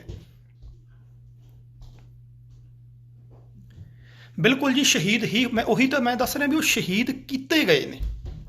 ਕਿਵੇਂ ਕੀਤੇ ਨੇ ਇਹ ਹਾਲੇ ਇਤਿਹਾਸ ਮੈਂ ਕੋਈ ਵੀ ਆਪਦੇ ਲਵੋਂ ਕਹਿਦਾ ਬਿਨਾਂ ਪੜਚੋਲ ਤੋਂ, ਉਹ ਇੱਕ ਐਂ ਕਹਿ ਲਓ ਵੀ ਇਤਿਹਾਸ ਨਾਲ ਬੇਇਨਸਾਫੀ ਹੋਊਗੀ। ਕੀਤੇ ਸ਼ਹੀਦ ਗਏ ਨੇ, ਕਿਵੇਂ ਕੀਤੇ ਨੇ ਇਹ ਹਾਲੇ ਇਤਿਹਾਸ ਬੋਲੂਗਾ, ਬੋਲਣਗੀਆਂ ਚੀਜ਼ਾਂ। ਸਮਾਂ ਹਰ ਚੀਜ਼ ਦਾ ਫੈਸਲਾ ਕਰਦਾ, ਨਤਾਰੇ ਕਰਦਾ। ਸੋ ਆਪਾਂ ਗੱਲ ਕਰੀਏ ਫਿਰ ਅੱਗੇ ਆਉਣੇ ਇਹਦੇ ਬਾਰੇ। ਤੇ ਜਦੋਂ ਸਾਹਿਬਜ਼ਾਦਿਆਂ ਨੂੰ ਫਤਵਾ ਜਾਰੀ ਹੋ ਗਿਆ ਕਿ ਨੀਹਾਂ ਦੇ ਵਿੱਚ ਚਿਣਨਾ ਹੈ, ਇਹ ਦਹਿਸ਼ਤ ਪਾਉਣ ਦੇ ਲਈ ਸੀ, ਡਰ ਪਾਉਣ ਦੇ ਲਈ। ਤੇ ਮਾਤਾ ਜੀ ਕੋਲੇ ਬੱਚਿਆਂ ਨੂੰ ਛੱਡ ਕੇ ਆਏ ਨੇ, ਤੇ ਨਾਲ ਦੱਸ ਦਿੱਤਾ ਕਿ ਕੱਲ ਨੂੰ ਨੀਹਾਂ 'ਚ ਚਿਣ ਕੇ ਸ਼ਹੀਦ ਕਰਨਾ ਇਹਨਾਂ ਨੂੰ ਨਹੀਂ। ਹਾਲੇ ਵੀ ਸੋਚ ਲਓ, ਸਮਝਾ ਦਿਓ ਇਹਨਾਂ ਨੂੰ ਕਿ ਇਸਲਾਮ ਕਬੂਲ ਕਰ ਲੈਣ ਔਰ ਛੱਡ ਦੇਣ ਇਹ ਅੜੀਆਂ ਨੂੰ, ਨਹੀਂ ਜੋ ਤੁਹਾਡੇ ਵੱਡਿਆਂ ਨਾਲ ਹੋਇਆ ਉਹੀ ਕੁਛ ਹੋਣਾ। ਤੇ ਸਾਰੀ ਰਾਤ ਹੁਣ ਇਹ ਸੋਚ ਲਓ ਵੀ ਨੀਂਦ ਕਿਤੇ ਆ ਸਕਦੀ ਹੈ। ਨੀਂਦ ਤਾਂ ਨੇੜੇ ਤੇੜੇ ਨਹੀਂ, ਪਰ ਗੋਦ 'ਚ ਇੱਕ ਉਸ ਬੁੱਕਲ 'ਚ ਇੱਕ ਉਹ ਬਾਂਹ ਦੇ ਥੱਲੇ ਦੋਨਾਂ ਨੂੰ ਕੰਧ ਨਾਲ ਢੋ ਲਾਈ ਹੋਈ ਹੈ, ਤੇ ਬੁੱਕਲ 'ਚ ਲਈ ਬੈਠੇ ਨੇ, ਉਡੀਕ ਕਰ ਰਹੇ ਨੇ ਵੀ ਸਵੇਰ ਕਦੋਂ ਹੋਊ। ਤੇ ਅੱਜ ਰਾਤ ਵੀ ਬਾਹਲੀ ਲੰਬੀ ਹੋ ਗਈ, ਹੋ ਹੀ ਜਾਂਦੀ ਹੈ ਉਡੀਕ ਦੀ, ਉਡੀਕਾਂ ਦੀ ਰਾਤ ਇਹੋ ਜਿਹੀ ਹੁੰਦੀ ਹੈ। ਔਰ ਉਹ ਵੀ ਉਹ ਰਾਤ ਉਡੀਕ ਦੀ ਜਦੋਂ ਪਤਾ ਹੈ ਕਿ ਮੇਰੇ ਕੋਲੋਂ ਕੀ ਜਾਣਾ ਹੈ, ਉਹ ਜਾਣਾ ਹੈ ਜਿਹੜਾ ਮੇਰੀ ਜ਼ਿੰਦਗੀ ਦਾ ਸਰਮਾਇਆ ਹੈ। ਸੋ ਬੈਠੇ ਨੇ, ਤੇ ਸਵੇਰ ਵੇਲੇ ਫੌਜੀ ਆ ਗਏ। ਮਾਤਾ ਸਮਝਾਤਾ ਇਹਨਾਂ ਨੂੰ, ਕਹਿੰਦੀ ਹਾਂ ਭਾਈ ਪੂਰੀ ਤਰ੍ਹਾਂ ਸਮਝਾਤਾ, ਹੁਣ ਇਹ ਇਮਤਿਹਾਨ 'ਚੋਂ ਪਾਸ ਹੋ ਕੇ ਆਉਣਗੇ।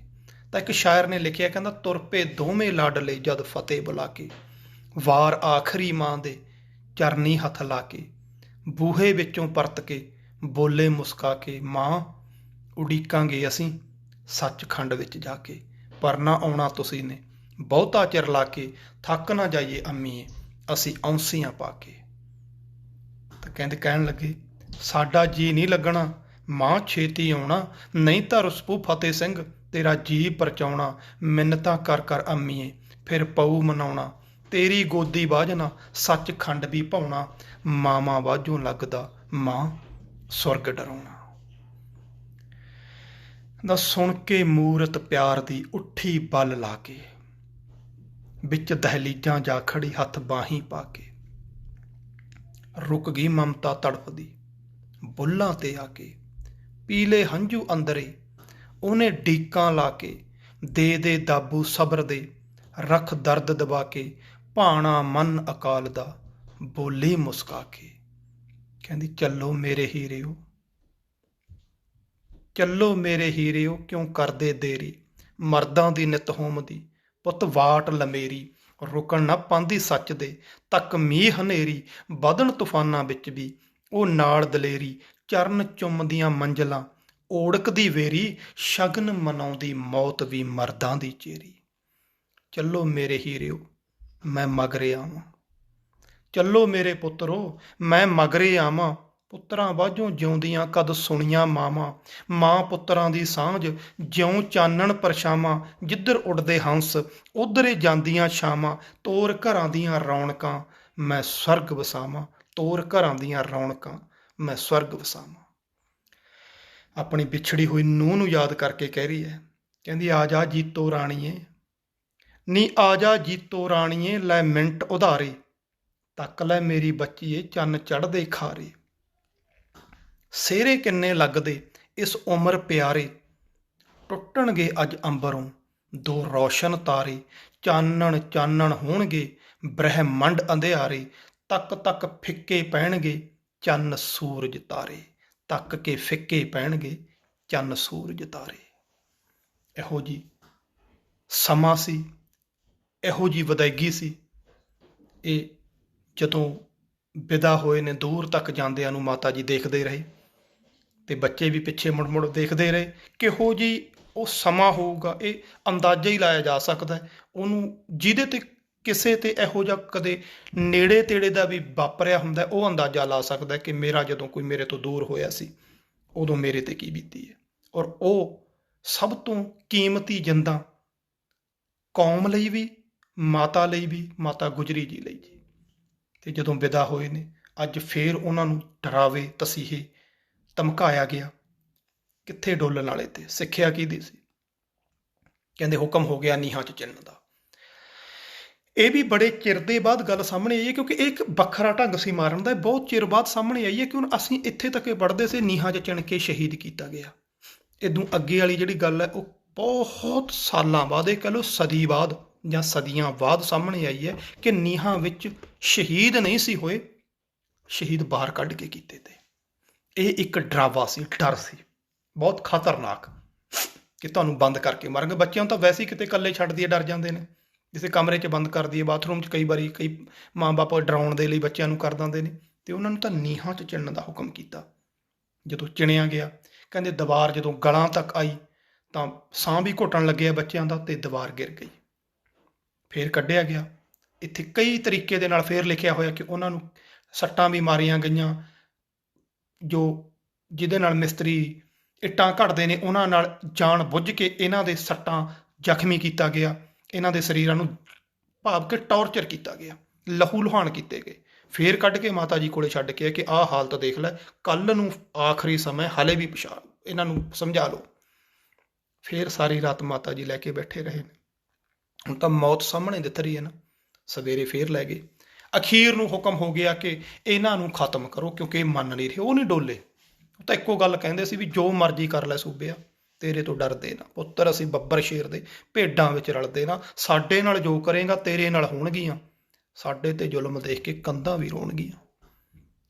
ਜੋ ਤੂੰ ਕਰ ਸਕਦਾ ਕਰ ਲੈ, ਜਿੱਥੇ ਤੱਕ ਕਰ ਸਕਦਾ ਕਰ ਲੈ। ਉਹ ਜ਼ੁਲਮ ਕਰਦੇ ਕਾਹਲੇ ਪੈ ਗਏ, ਪਰ ਇਹ ਨਹੀਂ ਡੋਲੇ, ਇਹ ਨਹੀਂ ਘਬਰਾਏ।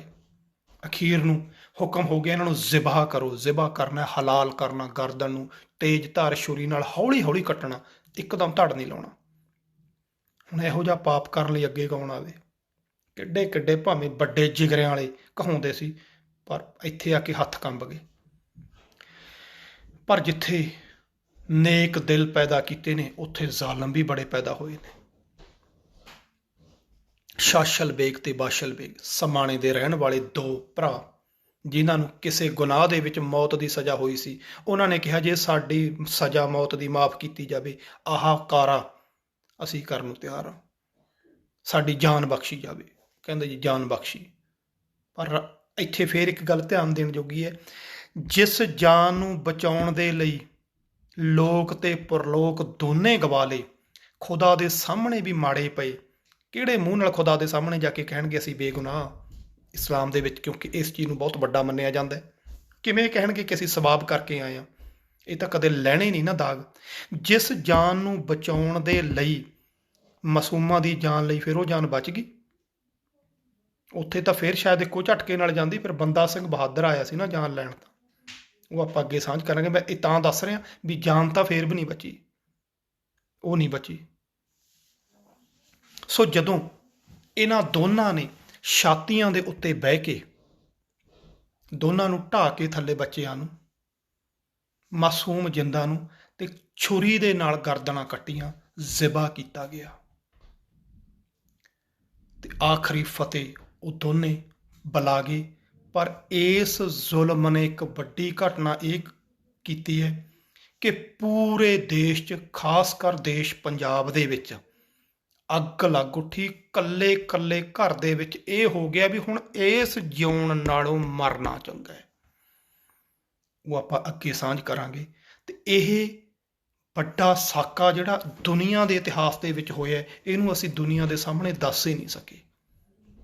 ਕਿਉਂਕਿ ਸਾਨੂੰ, ਸਾਡੇ ਘਰਾਂ 'ਚ ਨਹੀਂ ਹੁਣ ਤਾਂ ਪਤਾ, ਹੁਣ ਸਾਨੂੰ ਲੜਾਈਆਂ ਤੋਂ ਵਿਹਲੇ ਨਹੀਂ, ਆਪਸ ਦੇ ਵਿੱਚ ਪ੍ਰਚਾਰਕ ਡਾਂਗੋ ਡਾਂਗੀ ਹੋਏ ਨੇ, ਮੇਰੇ ਵਾਲਾ ਚੰਗਾ, ਤੇਰੇ ਵਾਲਾ ਚੰਗਾ।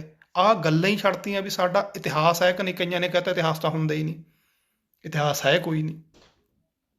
ਜੇ ਉਹਨਾਂ ਨੂੰ ਪੁੱਛ ਲਓ ਫਿਰ ਤੁਸੀਂ ਗੁਰੂਆਂ ਦੇ ਨਾਮ ਸਾਹਿਬਜ਼ਾਦਿਆਂ ਦੇ ਕਿੱਥੋਂ ਲਏ ਨੇ, ਫਿਰ ਕੋਈ ਜਵਾਬ ਨਹੀਂ ਉਹਨਾਂ ਕੋਲੇ। ਸੋ ਅਸੀਂ ਇਹਨਾਂ ਪਾਸੇ ਪੈ ਗਏ, ਅਸੀਂ ਧੜਿਆਂ ਵਾਲੇ ਪਾਸੇ ਪੈ ਗਏ। ਜਿਹੜੀ ਲੋੜ ਸੀ ਸਾਨੂੰ ਆਪਣੇ ਵਿਰਸੇ ਦੀ, ਅਸੀਂ ਕਿਸ ਵਿਰਸੇ ਦੇ ਮਾਲਕ ਹਾਂ, ਉਹ ਚੀਜ਼ਾਂ ਛੱਡ ਗਏ। ਪਰਿਵਾਰਾਂ 'ਚ, ਘਰਾਂ 'ਚ ਕਿਸੇ ਨੂੰ ਪੁੱਛ ਕੇ ਦੇਖ ਲਓ, ਪਤਾ ਨਹੀਂ। ਇਹ ਪੁੱਛ ਲਓ ਨਵੀਂ ਐਲਬਮ ਕਿਹਦੀ ਆਈ ਹੈ, ਨਵੀਂ ਫਿਲਮ ਕਿਹੜੀ ਆਈ, ਅੱਜ ਹੀਰੋ ਕਿਹੜਾ, ਸਭ ਪਤਾ ਹੈ। ਘਰਾਂ 'ਚ 10 ਮਿੰਟ ਵੀ ਅਸੀਂ ਆਪਦੇ ਵਿਰਸੇ ਦੀ ਗੱਲ ਨਹੀਂ ਕਰਦੇ। ਸੋ ਜਦੋਂ ਸਾਹਿਬਜ਼ਾਦਿਆਂ ਨੂੰ ਸ਼ਹੀਦ ਕੀਤਾ, ਤੇ ਉਦੋਂ ਬਾਅਦ ਸੰਸਕਾਰ ਦੀ ਇੱਕ ਵੱਡੀ ਘਟਨਾ ਫੇਰ ਸਾਹਮਣੇ ਆਉਂਦੀ ਹੈ। ਦੀਵਾਨ ਟੋਡਰ ਮੱਲ ਜੀ ਦਾ ਨਾਮ ਇਤਿਹਾਸ ਦੇ ਵਿੱਚ ਲਿਖਿਆ ਮਿਲਦਾ, ਤੇ ਉਹਨੇ ਅਰਜ਼ ਕੀਤੀ ਸੀ ਕਿ ਮਹਾਰਾਜ, ਮੈਂ ਇਹਨਾਂ ਤਿੰਨੇ ਸਰੀਰਾਂ ਦਾ ਸੰਸਕਾਰ ਕਰਨਾ ਚਾਹੁੰਦਾ। ਤੇ ਉਹਨੇ ਫੇਰ ਵੱਡੀ ਸ਼ਰਤ ਰੱਖੀ ਕਿ ਮੋਹਰਾਂ ਵਿਛਾ ਕੇ ਥਾਂ ਮੁੱਲ ਖਰੀਦਣੀ ਪਊ। ਹੁਣ ਇਹ ਇਤਿਹਾਸ ਆਮ ਤੌਰ ਤੇ ਜੋ ਮਿਲਦਾ 6 ਫੁੱਟ ਲੰਬੀ, 6 ਫੁੱਟ ਚੌੜੀ, ਕਿਉਂਕਿ 3 ਸਰੀਰ ਪੈਣੇ ਨੇ ਤਾਂ ਤਕਰੀਬਨ 6 ਫੁੱਟ ਥਾਂ ਚਾਹੀਦੀ ਹੈ। ਤੇ ਲੰਬੀ ਕਿਉਂਕਿ ਮਾਤਾ ਗੁਜਰੀ ਜੀ ਦਾ ਤਕਰੀਬਨ ਕੱਦ ਦੇ ਮੁਤਾਬਕ, ਜਾਂ ਫੁੱਟ ਜਾਂ ਅੱਧਾ ਫੁੱਟ ਜਾਂ ਕੁਛ ਇੰਚ ਅੱਗੇ ਪਿੱਛੇ ਹੋਊਗਾ, ਤਾਂ ਉਹਨਾਂ ਦੇ ਮੁਤਾਬਕ 6 ਫੁੱਟ ਲੰਮੀ ਤੇ 6 ਫੁੱਟ ਚੌੜੀ ਮੋਹਰਾਂ ਵਿਛਾਉਣ ਦੀ ਗੱਲ ਹੋਈ ਹੈ। ਉਹਨਾਂ ਵੇਲਿਆਂ 'ਚ ਜੋ ਕੀਮਤ ਬਣਦੀ ਹੈ, ਤਕਰੀਬਨ ਜੋ ਜਿੰਨਾ ਕੁ ਮੈਂ ਲਿਖਿਆ ਵੀ 9.5 ਲੱਖ ਉਹਨਾਂ ਟਾਈਮਾਂ 'ਚ, ਤੇ ਅੱਜ ਦੇ ਸਮੇਂ ਮੁਤਾਬਕ ਇਹਦੀ ਕੀਮਤ ਨਹੀਂ ਪਾਈ ਜਾ ਸਕਦੀ। ਦੁਨੀਆ ਦੀ ਸਭ ਤੋਂ ਮਹਿੰਗੀ ਥਾਂ ਹੈ ਉਹ। ਇਹਦਾ ਲੋਕੀ ਲਾਲ ਪੱਥਰਾਂ ਵਿੱਚੋਂ ਭਾਲਦੇ ਨੇ, ਰੋਲੇ ਗਏ ਇੱਟਾਂ ਵਿੱਚ ਲਾਲ। ਇੱਥੇ ਲਾਲ ਬੱਚਿਆਂ ਨੂੰ ਵੀ ਕਿਹਾ ਜਾਂਦਾ ਤੇ ਲਾਲ ਹੀਰਿਆਂ ਨੂੰ ਵੀ ਕਿਹਾ ਜਾਂਦਾ। ਲੋਕੀ ਲਾਲ ਪੱਥਰਾਂ ਵਿੱਚੋਂ ਭਾਲਦੇ ਨੇ, ਰੋਲੇ ਗਏ ਇੱਟਾਂ ਵਿੱਚ ਲਾਲ। ਇੱਥੇ ਇੱਟਾਂ ਛੱਡ ਕੇ ਮਿੱਟੀ ਵੀ ਲਾਲ ਬਣ ਗਈ, ਧੁੱਲ ਗਈ ਅਸ਼ਰਫੀਆਂ ਨਾਲ। ਇੱਥੇ ਤਾਂ ਮਿੱਟੀ ਵੀ ਇੰਨੀ ਕੀਮਤੀ ਬਣ ਗਈ ਕਿ ਉਹ ਮੋਹਰਾਂ ਦੇ ਨਾਲ ਵਿਕੀ ਹੈ। ਹੁਣ ਦੀਵਾਨ ਜੀ ਕੋਲੇ ਇੰਨਾ ਪੈਸਾ ਕਿੱਥੋਂ ਆਇਆ, ਟੋਡਰ ਮੱਲ ਜੀ ਕੋਲੇ? ਕਿਉਂਕਿ ਇਹ ਤਾਂ ਵੱਡੀ, ਇਹ ਕੋਈ ਛੋਟੀ ਜੀ ਰਕਮ ਨਹੀਂ। ਅੱਜ ਸਾਨੂੰ 9.5 ਲੱਖ ਬਹੁਤ ਛੋਟੀ ਰਕਮ ਲੱਗਦੀ ਹੈ, ਉਦੋਂ ਤਾਂ 1 ਰੁਪਇਆ ਨਹੀਂ ਕਿਸੇ ਦੀ ਜੇਬ 'ਚ ਹੁੰਦਾ ਸੀ। ਮੇਰੇ ਦਾਦਾ ਜੀ ਦੱਸਦੇ ਹੁੰਦੇ ਨੇ ਕਿ ਵਿਆਹਾਂ 'ਤੇ ਜਾਣ ਲਈ ਚਾਂਦੀ ਦਾ 1 ਰੁਪਈਆ ਅਸੀਂ ਮੰਗ ਕੇ ਲੈ ਜਾਂਦੇ ਹੁੰਦੇ, ਜਾਂ ਸਾਡੇ ਕੋਲੋਂ ਜੇ ਹੁੰਦਾ ਲੈ ਜਾਂਦਾ ਵੀ ਜੇਬ 'ਚ ਪਾ ਕੇ ਜਾਵਾਂਗੇ, ਦੂਰੋਂ ਦੇ ਸੀ ਵੀ ਇਹਦੇ ਕੋਲ ਚਾਂਦੀ ਦਾ ਰੁਪਈਆ, 1 ਰੁਪਈਆ। ਇੰਨੀ ਹਲੇ ਸਿਰਫ ਇਹ ਕਹਿ ਲਓ ਬਹੁਤੀ ਪੁਰਾਣੀ ਗੱਲ ਨਹੀਂ, 70-80 ਸਾਲ ਪੁਰਾਣੀ ਗੱਲ। ਤੇ ਉਦੋਂ 9.5 ਲੱਖ। ਇੱਥੋਂ ਇਹ ਪਤਾ ਲੱਗਦਾ ਕਿ ਕੱਲੇ ਦੀਵਾਨ ਟੋਡਰ ਮੱਲ ਜੀ ਨੇ ਉਹ ਰਕਮ ਨਹੀਂ ਸੀ, ਉਹ ਅੱਗੇ ਲੱਗੀ ਸੀ, ਜਿਵੇਂ ਖਾਲਸਾ ਏਡ ਵਾਲੇ ਕਰਦੇ ਨੇ। ਸਿੱਖਾਂ ਕੋਲੇ ਜਦੋਂ ਪਤਾ ਲੱਗਿਆ ਵੀ ਆਹ ਗੱਲ ਹੋਈ ਹੈ, ਜਿਹਦੇ ਕੋਲੇ ਜੋ ਸੀ, ਕਿਸੇ ਭੈਣ ਕੋਲੇ 2 ਗਹਿਣੇ ਤੇ, ਕਿਸੇ ਕੋਲੇ ਕੋਈ ਚੂੜੀ ਸੀ, ਕੋਈ ਕੰਨਾਂ 'ਚ ਸੀ, ਕੋਈ ਨੱਕ 'ਚ ਸੀ, ਘਰ 'ਚ ਕੋਈ ਗਹਿਣਾ ਪਿਆ ਸੀ, ਕੁਛ ਸੀ, ਚੱਕ ਕੇ ਦੇਤਾ। ਕਿਸੇ ਜ਼ਿਮੀਂਦਾਰ ਕੋਲੇ 1 ਬਲਦ ਸੀ, ਕਿਸੇ ਕੋਲੇ ਕੋਈ ਮੱਝ ਸੀ, ਕਿਸੇ ਕੋਲੇ ਗਾਂ ਸੀ, ਕਿਸੇ ਕੋਲੇ ਕੁਛ ਸੀ, ਉਹ ਵੇਚਤਾ। ਸਾਰਾ ਕੁਝ ਲਿਆ ਕੇ ਦੀਵਾਨ ਜੀ ਦੇ ਅੱਗੇ ਦੇਤਾ ਕਿ ਬਸ ਆਹ ਸੰਭੋ ਤੇ ਕਾਰਜ ਕਰੋ। ਸਾਰੇ ਵੱਡਾ ਯੋਗਦਾਨ ਪਿਆ ਸੀ, ਕਿਉਂਕਿ ਇੰਨਾ ਪੈਸਾ ਹੋਣਾ ਦੀਵਾਨ ਜੀ ਕੋਲੇ ਸੰਭਵ ਹੀ ਨਹੀਂ ਹੈਗਾ ਉਸ ਵੇਲੇ।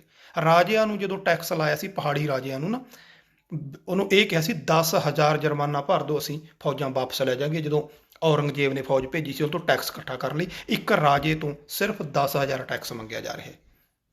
ਤੇ ਇੱਥੇ ਤਾਂ 9.5 ਲੱਖ ਦੀ ਗੱਲ ਹੈ। ਸਰਹੰਦ ਦਾ ਸਾਰਾ ਇਲਾਕਾ ਜਦੋਂ ਬੰਦਾ ਸਿੰਘ ਬਹਾਦਰ ਨੇ ਤੋਂ ਬਾਅਦ ਮਿਸਲਾਂ ਨੇ ਜਿੱਤੇ, ਸਰਹੰਦ ਜਿੱਤ ਲਿਆ, ਤਾਂ ਪਟਿਆਲੇ ਵਾਲੇ ਰਾਜੇ ਨੇ ਇਹ ਕਿਹਾ ਸੀ ਕਿ ਸਰਹੰਦ ਦਾ ਇਲਾਕਾ ਮੈਨੂੰ ਦੇ ਦਿਓ। ਤਾਂ ਜਿਸ ਦੇ ਹਿੱਸੇ ਆਇਆ ਸੀ ਉਹਨੇ ਸਿਰਫ 30,000 ਰੁਪਈਏ 'ਚ ਇਹ ਦਿੱਤਾ ਸੀ, ਇੱਕ ਪੂਰੀ ਸਲਤਨਤ ਸਰਹੰਦ ਦੀ। ਸੋ ਅੰਦਾਜ਼ਾ ਲਾ ਲਿਓ ਕਿ 9.5 ਲੱਖ ਦੀ ਰਕਮ ਕਿੱਡੀ ਹੁੰਦੀ ਹੈ। ਸੋ ਬਹੁਤ ਸਾਰੇ ਸਿੱਖਾਂ ਨੇ ਜਿਹਦੇ ਕੋਲੇ ਜੋ ਸੀ ਉਹ ਅਰਪਣ ਕੀਤਾ। ਭਾਈ ਮੋਤੀ ਰਾਮ ਮਹਿਰਾ ਜੀ ਜਿਨ੍ਹਾਂ ਨੇ ਦੁੱਧ ਛਕਾਇਆ ਸੀ, ਉਹਨਾਂ ਦਾ ਵੀ ਆਪਾਂ ਨੂੰ ਇਤਿਹਾਸ ਦਾ ਪਤਾ ਹੈ ਕਿ ਕਿਸ ਢੰਗ ਦੇ ਨਾਲ ਜਿਹਨੂੰ ਪਤਾ ਲੱਗਿਆ ਗਿਆ ਕਿ ਇਹਨਾਂ ਨੇ ਕੀ ਕੀਤਾ ਹੈ ਜਾਂ ਬੱਚਿਆਂ ਨਾਲ ਹਮਦਰਦੀ ਕੀਤੀ ਹੈ, ਉਹਨਾਂ ਨੂੰ ਬਹੁਤ ਭਿਆਨਕ ਤਰੀਕੇ ਦੇ ਨਾਲ ਸ਼ਹੀਦ ਕੀਤਾ ਗਿਆ। ਇਹ ਦਾਸਤਾਨ ਸੀ। ਮੈਥਿਲੀ ਸ਼ਰਨ ਗੁਪਤ ਹਿੰਦੀ ਦਾ ਪ੍ਰਸਿੱਧ ਕਵੀ ਹੈ, ਉਹ ਬਹੁਤ ਭਾਵਪੂਰਤ ਲਿਖਦਾ ਹੈ। ਕਹਿੰਦਾ, ਜਿਸ ਦੇਸ਼ ਕੁਲ ਜਾਤ ਕੌਮ ਕੇ ਬੱਚੇ ਦੇ ਸਕਤੇ ਹੱਸ ਕੇ यूं बलिदान, उसका वर्तमान चाहे कुछ भी हो भविष्य है महामहान। ਕਹਿੰਦਾ ਅੱਜ ਦਾ ਤਾਂ ਮੈਨੂੰ ਪਤਾ ਨਹੀਂ, ਮਾੜਾ ਹੋਵੇ ਵਰਤਮਾਨ, ਚੰਗਾ ਹੋਵੇ ਮੈਨੂੰ ਨਹੀਂ ਪਤਾ, ਵਰਤਮਾਨ ਜੋ ਵੀ ਹੈ, ਪਰ ਉਸ ਕੌਮ ਦਾ ਜਿਹੜਾ ਭਵਿੱਖ ਹੈ ਉਹ ਮਹਾਨ ਹੁੰਦਾ ਜਿਸ ਕੌਮ 'ਚ ਇਹੋ ਜਿਹੇ ਬੱਚੇ ਪੈਦਾ ਹੋਏ ਹੋਣ, ਇਹੋ ਜਿਹੇ ਸੂਰਮੇ ਪੈਦਾ ਹੋਏ ਹੋਣ। ਪੂਰਾ ਜੰਗਨਾਮਾ ਕਵੀ ਅੱਲਾ ਯਾਰ ਖਾਂ ਜੋਗੀ ਜੀ ਨੇ ਵੀ ਲਿਖਿਆ ਹੈ, ਬਾਖੂਬ ਲਿਖਿਆ। ਤੇ ਇਹ ਘਟਨਾ ਤਾਂ ਘਟ ਗਈ, ਪਰ ਮੈਂ ਤੁਹਾਨੂੰ ਦੱਸ ਰਿਹਾ, ਜਦੋਂ ਮਲੇਰਕੋਟਲੇ ਨਵਾਬ ਨੇ, ਕਹਿੰਦੇ ਕਈ ਘਟਨਾਵਾਂ ਕੋ ਇਨਸੀਡੈਂਟਸ ਵੀ ਵਾਪਰ ਜਾਂਦੇ ਨੇ, ਉਹਨੂੰ ਕਰਾਮਾਤਾਂ ਨਾਲ ਨਹੀਂ ਜੋੜ ਸਕਦੇ ਹੁੰਦੇ, ਨਾ ਉਹਨਾਂ ਚੀਜ਼ਾਂ ਨੂੰ ਅਸੀਂ ਇਹ ਜੋੜ ਸਕਦੇ ਹਾਂ ਵੀ ਐਂ ਕਿਵੇਂ ਹੋ ਗਿਆ। ਕਈ ਵਾਰੀ ਕੁਦਰਤੀ ਬਹੁਤ ਕੁਝ ਹੋ ਜਾਂਦਾ। ਕਹਿੰਦੇ ਨੇ ਜਦੋਂ ਇਹ ਹੁਕਮ ਹੋ ਗਿਆ ਸੀ ਉਹਨਾਂ ਨੂੰ ਆਪਾਂ ਨੀਹਾਂ 'ਚ ਚਿਣਨ ਦਾ ਔਰ ਸ਼ਹੀਦ ਕਰਨ ਦਾ, ਤਾਂ ਨਵਾਬ ਮਲੇਰਕੋਟਲੇ ਨੇ ਆਖਿਆ ਸੀ ਉਹ ਮੁਗਲਾਂ ਦੀ ਜੜ ਪੱਟੀ ਗਈ, ਮੁਗਲਾਂ ਦੀ ਜੜ ਸਮਝ ਲਓ ਅੱਜ ਪੱਟੀ ਗਈ। ਔਰ ਸੱਚਮੁੱਚ ਇਹ ਘਰ ਘਰ ਗੱਲਾਂ ਪਹੁੰਚ ਗਈਆਂ, ਹਰ ਘਰ 'ਚ ਇਹੀ ਗੱਲ ਸੀ ਵੀ ਨੀਹਾਂ ਪੱਟਤੀਆਂ ਉਹਨਾਂ ਦੀਆਂ, ਤੇ ਸਿੱਖਾਂ ਦੀ ਨੀਂਹ ਅੱਜ ਪੱਕੀ ਹੋ ਗਈ। ਹੁਣ ਸਿੱਖ ਕੌਮ ਦੀ ਨੀਂਹ ਪੱਕੀ ਹੋ ਗਈ। ਸੋ ਇਹ ਭਿਆਨਕ ਹਾਦਸਾ ਵਾਪਰਤਾ ਗਿਆ। ਪਰ ਕਵੀ ਅੱਲਾ ਯਾਰ ਖਾਂ ਜੋਗੀ ਜੀ ਲਿਖਦੇ ਨੇ, जोगी जी इस बात को हुई थोड़ी देर थी, जोगी जी इस बात को हुई थोड़ी देर थी, बस्ती सरहंद की ईंटों का ढेर थी। ਬਹੁਤਾ ਟਾਈਮ ਨਹੀਂ ਲੰਘਿਆ, ਕੁਛ ਕੁ ਸਾਲੇ ਲੰਘੇ ਨੇ ਕਿ ਬਸਤੀ ਸਰਹੰਦ ਦੀ ਇੱਟਾਂ ਦਾ ਢੇਰ ਬਣਾਤੀ। ਇਹ ਘਟਨਾ ਘਟੀ ਹੈ ਇੱਥੇ ਬਹੁਤ ਵੱਡੀ, ਜਿਹੜੀ ਕਿ ਕਦੇ ਵੀ ਮਿਟ ਨਹੀਂ ਸਕਦੀ, ਕਦੇ ਸਾਡੇ ਜ਼ਿਹਨ 'ਚੋਂ ਨਹੀਂ ਜਾ ਸਕਦੀ। ਇਹ ਸਾਡੀ ਕਰਬਲਾ ਹੈ। ਜਿਵੇਂ ਇਸਲਾਮ ਜਿੰਦਾ ਹੋਤਾ ਹੈ ਹਰ ਕਰਬਲਾ ਕੇ ਬਾਅਦ। ਜਦੋਂ ਵੀ ਤੁਸੀਂ ਇੱਕ ਨੋਟ ਕਰਿਓ ਕਿੰਨਾ ਕੁ ਅਸਰ ਹੈ ਅੱਜ ਤੱਕ ਵੀ। ਸਾਕਾ ਚਮਕੌਰ ਵੀ ਹੈ ਤੇ ਸਾਕਾ ਸਰਹੰਦ ਵੀ ਹੈ, ਤੇ ਹੋਏ ਵੀ ਬੜੇ ਨੇੜੇ ਨੇੜੇ ਨੇ। ਪਰ ਜਦੋਂ ਸਾਕਾ ਸਰਹੰਦ ਆਉਂਦਾ ਹੈ ਤਾਂ ਤੁਸੀਂ ਆਪ ਅੰਦਾਜ਼ਾ ਲਾ ਲਓ ਉੱਥੇ ਨਤਮਸਤਕ ਹੋਣ ਵਾਲੇ, ਮੱਥਾ ਟੇਕਣ ਵਾਲਿਆਂ ਦੀ ਗਿਣਤੀ ਕਿਸ ਲੈਵਲ ਤੱਕ ਹੁੰਦੀ ਹੈ। ਚਮਕੌਰ ਭਾਵੇਂ ਸਾਕਾ ਉਹ ਵੀ ਬਹੁਤ ਵੱਡਾ ਤੇ ਭਿਆਨਕ ਹੋਇਆ, ਪਰ ਉੱਥੇ ਇਹਨਾਂ ਨਾਲੋਂ ਘੱਟ ਹੈ, ਕਿਉਂਕਿ ਇੰਨੇ ਮਾਸੂਮ ਬੱਚੇ ਤੇ ਕਿ ਇਹਨਾਂ ਦਾ ਹਰ ਦਿਲ ਤੇ ਅਸਰ ਕਰ ਗਿਆ। ਤੇ ਮੈਨੂੰ ਕਿਉਂਕਿ ਆਪਣਾ ਏਰੀਆ ਦੂਜੇ ਪਾਸੇ ਪੈ ਜਾਂਦਾ, ਥੋੜ੍ਹਾ ਰੁੱਖਾ ਕਹਿ ਲਓ, ਜਦੋਂ ਉਸ ਪਾਸੇ ਨੂੰ ਜਾਂਦੇ ਹਾਂ ਆਪਾਂ ਸਰਹੰਦ ਫਤਿਹਗੜ੍ਹ ਸਾਹਿਬ ਵਾਲੇ ਪਾਸੇ ਨੂੰ, ਉੱਥੋਂ ਦੇ ਲੋਕ ਹੁਣ ਦਿਨੋਂ ਦਿਨ ਘਟਦਾ ਜਾ ਰਿਹਾ। ਇਹਨਾਂ ਦਿਨਾਂ ਦੇ ਵਿੱਚ ਆਮ ਤੌਰ 'ਤੇ ਜ਼ਮੀਨ 'ਤੇ ਸੌਂਦੇ ਸੀ, ਮੰਜੇ ਨਹੀਂ ਸੀ, ਮੰਜਿਆਂ 'ਤੇ ਨਹੀਂ ਪੈਂਦੇ ਤੇ। ਆਹ 5-7 ਦਿਨ ਉਹ ਜ਼ਮੀਨ 'ਤੇ ਆਪਣੇ ਡੇਰੇ ਲਾਉਂਦੇ। ਤੇ ਕਈ ਪਿੰਡਾਂ 'ਚ ਹੁਣ ਵੀ ਇਹ ਰਿਵਾਜ ਹੈਗਾ, ਇਹ ਹੁਣ ਵੀ ਬਣਿਆ ਹੋਇਆ ਤਾਂ ਕਿ ਉਹਨਾਂ ਦੀ ਯਾਦ ਨੂੰ ਸਮਰਪਿਤ ਅਸੀਂ ਰਹੀਏ, ਸਾਡੇ ਦਿਲ ਦੇ ਵਿੱਚ ਰਵੇ, ਘਰਾਂ ਦੇ ਵਿੱਚ ਉੱਦਾਂ ਦਾ ਮਾਹੌਲ ਰਹੇ ਕਿ ਇਹ ਦਿਨ ਕੀ ਹੈ।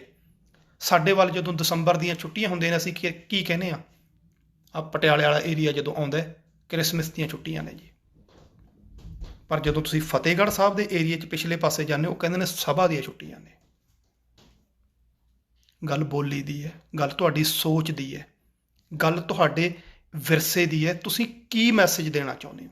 ਕਿਉਂਕਿ ਮੇਰੀ ਮੈਰਿਜ ਇਸ ਪਾਸੇ ਹੋਈ ਹੈ, ਫਤਿਹਗੜ੍ਹ ਸਾਹਿਬ ਵਾਲੇ ਪਾਸੇ, ਰੋਪੜ ਵਾਲੇ ਪਾਸੇ, ਅਤੇ ਉਸ ਏਰੀਏ 'ਚ ਮਾਨਖੇੜੀ ਜਾਂ ਉਹ ਪਿੰਡ ਨੇ ਉੱਧਰੋਂ ਜਿੱਥੋਂ ਸਭਾ ਸ਼ੁਰੂ ਹੁੰਦੀ ਹੈ ਬ੍ਰਾਹਮਣ ਮਾਜਰੇ ਤੋਂ, ਉਸ ਪਾਸੇ।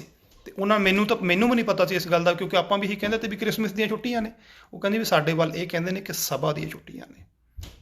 ਛੁੱਟੀਆਂ ਭਾਵੇਂ ਜਿਹਦੀਆਂ ਮਰਜ਼ੀ ਹੋਣ, ਹੈ ਤਾਂ ਛੁੱਟੀਆਂ, ਪਰ ਅਸੀਂ ਆਪਣੇ ਵਿਰਸੇ ਨੂੰ ਕਿਵੇਂ ਜਿਉਂਦਾ ਰੱਖਣਾ, ਬੱਚਿਆਂ ਨੂੰ ਕੀ ਮੈਸੇਜ ਦੇਣਾ ਚਾਹੁੰਦੇ ਹਾਂ, ਗੱਲ ਤਾਂ ਇਹ ਹੈ।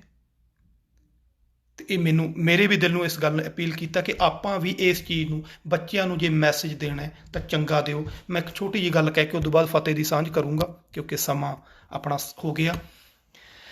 ਕਈ ਵਾਰੀ ਅਸੀਂ ਇਹ ਸੋਚਦੇ ਹੁੰਦੇ, ਮੇਰੇ ਕਿਉਂਕਿ ਦੋਸਤ ਮਿੱਤਰ ਬਹੁਤ ਜ਼ਿਆਦਾ ਕਈ ਨੇ, ਅਤੇ ਉਹਨਾਂ 'ਚੋਂ ਬਹੁਤ ਸਾਰੇ ਖਾਂਦੇ ਪੀਂਦੇ ਵੀ ਨੇ, ਸ਼ਰਾਬ ਵਗੈਰਾ ਵੀ ਪੀਂਦੇ ਨੇ, ਵਿਆਹਾਂ 'ਚ ਅਸੀਂ ਇਕੱਠੇ ਹੁੰਦੇ ਹਾਂ। ਅਤੇ ਮੈਂ ਕਦੇ ਇਹ ਨਹੀਂ ਹੋਇਆ ਕਿ ਮੈਂ ਉੱਥੇ ਕੁਰਸੀ ਢਾਹ ਕੇ ਅੱਡ ਬੈਠਾ ਹੋਵਾਂ, ਮੈਂ ਤਾਂ ਜੀ ਪੀਂਦਾ ਨਹੀਂ।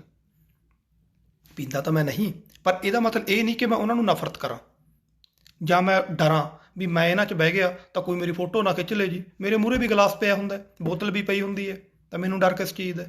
ਕਿਹਨੂੰ ਦਿਖਾਉਣਾ? ਮੈਂ ਆਪਦੇ ਆਪ ਨੂੰ ਦੱਸਣਾ ਨਾ, ਮੈਂ ਕਿਸੇ ਨੂੰ ਥੋੜ੍ਹੀ ਦੱਸਣਾ ਵੀ ਮੈਂ ਪੀਨਾ ਕਿ ਨਹੀਂ ਪੀਨਾ। ਉਹਦੇ ਨਾਲ ਕੀ ਫਰਕ ਪੈਂਦਾ ਵੀ ਮੈਂ ਦੂਜੇ ਅੱਗੇ ਸੱਚਾ ਹੋਵਾਂ? ਉਹ ਦਿਖਾਵਾ ਹੈ। ਸੋ ਉੱਥੇ ਅਸੀਂ ਬੈਠੇ, ਮੈਂ ਜਿਹੜੀ ਗੱਲ ਘਟਨਾ ਸਾਂਝੀ ਕਰ ਲਾਂਗਾ, ਕਿ ਮੈਰਿਜ ਦੇ ਵਿੱਚ ਮੇਰੇ ਦੋਸਤ ਮਿੱਤਰ ਬਹੁਤ ਸਾਰੇ ਬੈਠੇ, ਪੈਗ ਵੀ ਪੀ ਰਹੇ ਨੇ, ਅਤੇ ਉਹਨਾਂ ਨੂੰ ਉਹ ਇੰਟਰਸਟ ਉਹਨਾਂ ਦਾ ਵੀ ਹੈ। ਗੱਲਾਂ ਬਾਤਾਂ ਆਮ ਤੌਰ 'ਤੇ, ਕਿਉਂਕਿ ਸਾਡੇ ਉਹ ਮੇਰੇ ਕੋਲ ਘਰੇ ਵੀ ਉੱਥੇ ਆਉਂਦੇ ਰਹਿੰਦੇ ਸੀ। ਅਸੀਂ ਕਈ ਵਾਰੀ ਐਂ ਸਮਝ ਲਓ 5-5 6-6 ਘੰਟੇ ਬੈਠੇ ਡਿਸਕਸ਼ਨ ਕਰਦੇ ਰਹਿੰਦੇ ਸੀ ਸਿੱਖ ਧਰਮ ਬਾਰੇ, ਮੇਰੇ ਕੋਲੇ ਆ ਜਾਂਦੇ। ਅਤੇ ਉੱਥੇ ਵੀ ਵਿਆਹ 'ਤੇ ਇੱਕ ਟੇਬਲ 'ਤੇ ਬੈਠੇ ਨੇ, ਉਹ ਸ਼ਰਾਬ ਵੀ ਪੀ ਰਹੇ ਨੇ ਅਤੇ ਗੱਲਾਂ ਵੀ ਚੱਲ ਪਈਆਂ ਕੌਮ ਦੀਆਂ।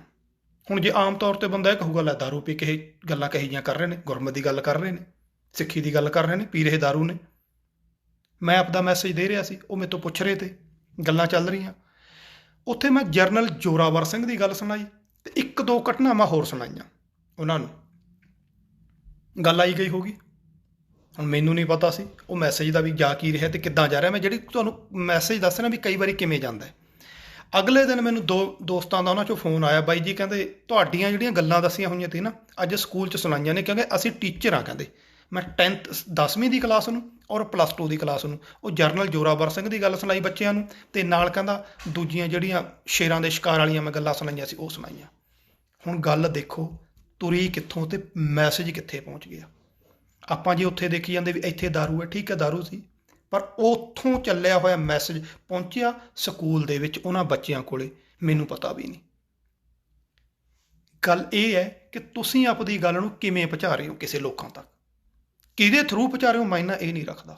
ਕਿਵੇਂ ਪਹੁੰਚਾ ਰਹੇ ਹੋ, ਮਾਇਨਾ ਇਹ ਨਹੀਂ ਰੱਖਦਾ। ਮਾਇਨਾ ਇਹ ਹੈ ਕਿ ਗੱਲ ਪਹੁੰਚ ਰਹੀ ਹੈ ਤੁਹਾਡੀ, ਔਰ ਕਿੱਥੇ ਪਹੁੰਚ ਰਹੀ ਹੈ। ਅਤੇ ਮੈਨੂੰ ਬਹੁਤ ਖੁਸ਼ੀ ਹੋਈ ਇਸ ਗੱਲ ਦੀ ਕਿ ਸ਼ੁਕਰ ਹੈ ਕਿ ਇਹਨਾਂ ਨੂੰ ਉਹ ਗੱਲਾਂ ਅਪੀਲ ਕੀਤੀਆਂ ਨੇ। ਉਹ ਕਹਿੰਦਾ ਜੀ ਬੱਚੇ ਬਸ ਜਕਾਰਾ ਨਹੀਂ ਛੱਡਿਆ, ਵੀ ਇੰਨੇ ਉਤਸ਼ਾਹਤ ਹੋ ਗਏ ਗੱਲਾਂ ਸੁਣ ਕੇ। ਔਰ ਕਈ ਵਾਰੀ ਫਿਰ ਮੈਨੂੰ ਫੋਨ ਕਰਕੇ, ਹੁਣ ਕਿਉਂਕਿ ਉਹ ਗਰੁੱਪ 'ਚ ਸਾਡੇ ਸ਼ਾਮਿਲ ਹੋ ਗਏ, ਦੋਸਤ ਮਿੱਤਰ ਬਣੇ ਹੋਏ ਨੇ, ਅਤੇ ਉੱਥੇ ਅਕਸਰ ਉਹ ਮਿਲਦੇ ਰਹਿੰਦੇ ਤੇ ਮੈਨੂੰ, ਅਤੇ ਨਵੀਆਂ ਗੱਲਾਂ ਜਾਂ ਮੈਂ ਉਹਨਾਂ ਨੂੰ ਕਿਤਾਬਾਂ ਦੇ ਰੈਫਰੈਂਸ ਦੇ ਦਿੰਦਾ ਵੀ ਇਹਨਾਂ ਨੂੰ ਪੜ੍ਹੋ। ਤਾਂ ਉੱਦਾਂ ਆਪਾਂ ਇਹ ਚੀਜ਼ਾਂ ਨੇ ਜਿਹੜੀਆਂ ਕਿ ਆਪਣਾ ਜਿਹੜਾ ਮਨ ਹੈ ਉਹਨੂੰ ਉਸ ਢੰਗ ਦੇ ਨਾਲ ਢਾਲੋ, ਆਪਣੇ ਜਿਹੜੇ ਵਿਰਸੇ ਨੂੰ ਜਿਉਂਦਾ ਰੱਖੀਏ, ਆਪਣੀਆਂ ਗੱਲਾਂ ਦੇ ਵਿੱਚੋਂ ਆਪਣਾ ਵਿਰਸਾ ਆਵੇ, ਆਪਣੀ ਗੱਲਬਾਤ ਦੇ ਵਿੱਚੋਂ ਐਗਜ਼ਾਮਪਲ ਜਿਹੜੀ ਆਵੇ ਸਾਡੇ ਗੁਰੂ ਦੀ ਆਵੇ। ਕਿਉਂਕਿ ਸਾਨੂੰ ਤਾਂ ਆਮ ਤੌਰ 'ਤੇ ਵੀ ਰੋਕ ਦਿੱਤਾ ਜਾਂਦਾ, ਕਿਉਂਕਿ ਲੈ ਤੂੰ ਇੱਥੇ ਗੁਰੂ ਦੀ, ਜੇ ਕੋਈ ਸਟੇਜ 'ਤੇ ਰਾਜਨੀਤਿਕ ਲੀਡਰ ਗੁਰੂ ਦੀ ਗੱਲ ਕਰ ਦੇਵੇ ਨਾ, ਰੌਲਾ ਪਾ ਲੈਂਦੇ ਨੇ ਸਾਡੇ ਵਾਲੇ, ਗੁਰੂਆਂ ਦੀ ਬਰਾਬਰੀ ਕਰਤੀ ਜੀ, ਆਹ ਦੇਖੋ ਜੀ 5 ਪਿਆਰਿਆਂ ਦੀ ਬਰਾਬਰੀ ਕਰਤੀ ਨੇ, 5 ਪਿਆਰਿਆਂ ਦਾ ਨਾਮ ਦੇਤਾ। ਕਿਹਦਾ ਦਈਏ, ਕਿਹਦਾ ਦਈਏ? ਫਿਰ ਦੂਜਿਆਂ ਦਾ ਦੇਣਾ ਸ਼ੁਰੂ ਕਰ ਦਈਏ, ਫਿਰ ਤੁਸੀਂ ਰੌਲਾ ਪਾਉਂਦੇ ਹੋ। ਐਂ ਤੁਸੀਂ ਧਿਆਨ ਕਰਿਓ, ਗੁਰਬਾਣੀ ਪਹਿਲਾਂ ਆਮ ਤੌਰ ਦੇ ਉੱਤੇ ਟਰਾਲੀਆਂ ਦੇ ਉੱਤੇ, ਬੱਸਾਂ ਦੇ ਉੱਤੇ ਲਿਖੀ ਹੁੰਦੀ ਸੀ। ਸਾਡੇ ਵਾਲਿਆਂ ਨੇ ਡਾਂਗਾ ਚੱਕ ਲਿਆ, ਬਾਣੀ ਦੀ ਤਾਂ ਬੇਅਦਬੀ ਹੋ ਗਈ ਜੀ, ਬਾਣੀ ਦੀ ਬੇਅਦਬੀ ਹੋ ਗਈ ਜੀ। ਮੈਂ ਥੋੜ੍ਹਾ ਜਿਹਾ ਵਿਸ਼ੇ ਤੋਂ ਹਟਿਆ ਇੱਥੋਂ ਬਸ, ਕਿਉਂਕਿ ਫਤਿਹ ਬੁਲਾਉਣੇ ਲੱਗੇ ਹਾਂ। ਬਾਣੀ ਦੀ ਬੇਅਦਬੀ ਹੋ ਗਈ, ਉਹ ਠੀਕ ਹੈ, ਅਸੀਂ ਬਾਣੀ ਮਟੇਤੀ ਉੱਥੋਂ ਡਾਂਗਾਂ ਨਾਲ, ਅਤੇ ਅਗਲਿਆਂ ਨੇ ਕੀ ਕੀਤਾ, ਗਾਣੇ ਲਿਖ ਲਏ। ਹੁਣ ਗੀਤਾਂ ਦੀਆਂ ਲਾਈਨਾਂ ਲਿਖਦੇ ਨੇ। ਹੁਣ ਜਦੋਂ ਉਹ ਗੀਤ ਲਿਖਦੇ ਨੇ ਜਾਂ ਗੀਤ ਪ੍ਰਮੋਟ ਹੋ ਗਏ, ਹੁਣ ਅਸੀਂ ਰੌਲਾ ਪਾਉਂਦੇ ਹਾਂ ਗਾਣੇ ਕਾਹਤੋਂ ਲਿਖਦੇ ਹੋ ਜੀ, ਜਦੋਂ ਬਾਣੀ ਖੋਲ੍ਹੀ ਵਿਰਸਾ ਖੋਹ ਲਿਆ ਤੁਸੀਂ ਤਾਂ ਮੂੰਹ ਚੋਂ ਪਾ ਦਾਨੇ ਹੋ ਅਗਲੇ ਦੇ ਕੱਢ ਕੇ ਵੀ ਤੂੰ ਨਾਂ ਕਿਵੇਂ ਲੈਤਾ, ਤੂੰ ਕੌਣ ਹੁੰਦਾ, ਤੂੰ ਰੋਡਾ, ਤੂੰ ਵਾਲ ਕੱਟੇ ਹੋਏ ਨੇ, ਤੂੰ ਸਿੱਖੀ ਦੀ ਗੱਲ ਕਿਵੇਂ ਕਰਤੀ। ਉਹ ਕਹਿੰਦਾ ਠੀਕ ਹੈ ਫਿਰ ਮੈਂ ਤੁਹਾਡਾ ਸਿੱਖਿਆ ਨਹੀਂ, ਹੁਣ ਮੈਂ ਦੂਜੀ ਗੱਲ ਕਰ ਲੈਣਾ। ਤੇ ਫਿਰ ਅਸੀਂ ਪਿੱਟਦੇ ਹਾਂ। ਸੋ ਰੌਲਾ ਇਸ ਗੱਲ ਦਾ ਨਾ ਪਾਈਏ ਕਿ ਹੋ ਕਿੱਦਾਂ ਰਿਹਾ, ਆਪਾਂ ਦੇਖੀਏ ਵੀ ਹੋ ਕੀ ਰਿਹਾ, ਕਿਵੇਂ ਕਰਨਾ। ਸੋ ਗੁਰੂ ਪਾਤਸ਼ਾਹ ਬਖਸ਼ਿਸ਼ ਕਰਨ। ਅਗਲੀ ਸਾਂਝ ਕਿ ਦਸ਼ਮੇਸ਼ ਪਿਤਾ ਅੱਗੇ ਤੁਰੇ ਨੇ, ਬੰਦਾ ਸਿੰਘ ਬਹਾਦਰ ਦਾ ਪੰਜਾਬ ਆਉਣਾ, ਇਹ ਆਪਣਾ ਰਬਾਬ ਤੋਂ ਨਗਾਰੇ ਤੱਕ ਦਾ ਸਫ਼ਰ ਹੈ। ਕਿਵੇਂ ਸਿੱਖ ਰਾਜ ਹੋਂਦ ਵਿੱਚ ਆਇਆ, ਕਿਸ ਢੰਗ ਦੇ ਨਾਲ ਇੱਕ ਇੱਕ ਬੰਦਾ, ਇੱਕ ਇੱਕ ਸਟੈਪ ਮੈਂ ਕੋਸ਼ਿਸ਼ ਕਰੂੰਗਾ ਕਿ ਆਪਾਂ ਨੂੰ ਲੜੀ ਦਾ ਪਤਾ ਲੱਗਦਾ ਰਹੇ। ਪਾਤਸ਼ਾਹ ਤੋਂ ਤੁਰੇ ਹਾਂ, ਅੱਗੇ ਯੋਧਿਆਂ ਦੀ ਦਾਸਤਾਨ ਚੱਲਣੀ ਹੈ। ਕਿਹੜਾ ਯੋਧਾ ਕਦੋਂ ਕਿਵੇਂ ਆਇਆ ਤੇ ਉਹਨੇ ਕੀ ਕੀਤਾ, ਕਿਸ ਢੰਗ ਦੇ ਨਾਲ ਅਸੀਂ ਤਾਕਤ ਦੇ ਵਿੱਚ ਆਏ, ਕਿਵੇਂ ਘੱਲੂ ਘਾਰੇ ਵਾਪਰੇ, ਕਿਹੋ ਜਿਹਾ ਸਾਡਾ ਸਮਾਂ ਸੀ, ਕਿਹੜਾ ਕਿਹੜਾ ਲੀਡਰ ਇਹੋ ਜਿਹੇ ਵਿਖੜੇ ਸਮਿਆਂ ਦੇ ਵਿੱਚ ਸਾਡੀ ਅਗਵਾਈ ਕਰਦਾ ਰਿਹਾ। ਜੰਗਲਾਂ ਦੇ ਵਿੱਚ ਰਹਿਣ ਵਾਲੀ ਕੌਮ ਕਿਵੇਂ ਤਖਤਾਂ ਤੇ ਪਹੁੰਚ ਗਈ, ਕਿਹੜੀ ਸਪਰਿਟ ਸੀ, ਕਿਹੜੇ ਕਿਹੜੇ ਬਾਦਸ਼ਾਹ ਨੇ, ਕਿਹਨੇ ਸਭ ਤੋਂ ਪਹਿਲਾਂ ਸਿੱਖਾਂ ਦਾ ਖੁਰਾ ਖੋਜ ਮਿਟਾਉਣ ਦੀ ਸਹੁੰ ਖਾਧੀ, ਕਿਹਨੇ ਕਿਹਾ ਸਿੱਖਾਂ ਦੇ ਨਾਮੋ ਨਿਸ਼ਾਨ ਮਿਟਾ ਦਿਓ, ਕਿਹਨੇ ਵਾਲ ਕਟਾਉਣ ਲਈ ਪਹਿਲੀ ਵਾਰੀ ਹੁਕਮ ਜਾਰੀ ਕੀਤਾ। ਸੋ ਇਹ ਗੱਲਾਂ ਆਪਾਂ ਅੱਗੇ ਸਾਂਝ ਕਰਾਂਗੇ। ਹੁਣ ਇੱਥੇ ਹੀ ਇਜਾਜ਼ਤ ਦਿਓ। ਬੋਲਦੇ ਹੋਏ ਕਈ ਵਾਰੀ ਇਤਿਹਾਸ ਦੇ ਵਿੱਚੋਂ ਇੱਧਰ ਉੱਧਰ ਵੀ ਗੱਲ ਹੋ ਸਕਦੀ ਹੈ, ਕਿਉਂਕਿ ਇੰਨਾ ਸਿਆਣਾ ਮੈਂ ਹਾਂ ਨਹੀਂ। ਮੈਂ ਤਾਂ ਜਿੰਨਾ ਕੁ ਯਾਦ ਹੈ ਜਾਂ ਸੁਣਿਆ ਹੋਇਆ ਹੈ ਜਾਂ ਜਿੰਨਾ ਕੁ ਪੜ੍ਹਿਆ ਉਹ ਗੱਲ ਕਰ ਲੈਣਾ। ਸੋ ਆਪਣੇ ਸੁਝਾਅ ਜ਼ਰੂਰ ਦੇ ਦਿਆ ਕਰੋ, ਕੋਈ ਵੀ ਸੁਝਾਅ ਹੁੰਦਾ ਹੈ ਤਾਂ ਜ਼ਰੂਰ ਦਿਆ ਕਰੋ, ਤਾਂ ਕਿ ਅੱਗੇ ਨੂੰ ਆਪਾਂ ਸੋਧ ਕਰ ਸਕੀਏ ਔਰ ਹੋਰਾਂ ਨਾਲ ਵੀ ਸਾਂਝ ਕਰ ਸਕੀਏ। ਸੋ ਫਤਿਹ ਦੀ ਸਾਂਝ ਫਤਿਹ ਵਿੱਚ ਕਰੋ ਜੀ। ਵਾਹਿਗੁਰੂ ਜੀ ਕਾ ਖਾਲਸਾ, ਵਾਹਿਗੁਰੂ ਜੀ ਕੀ ਫਤਿਹ।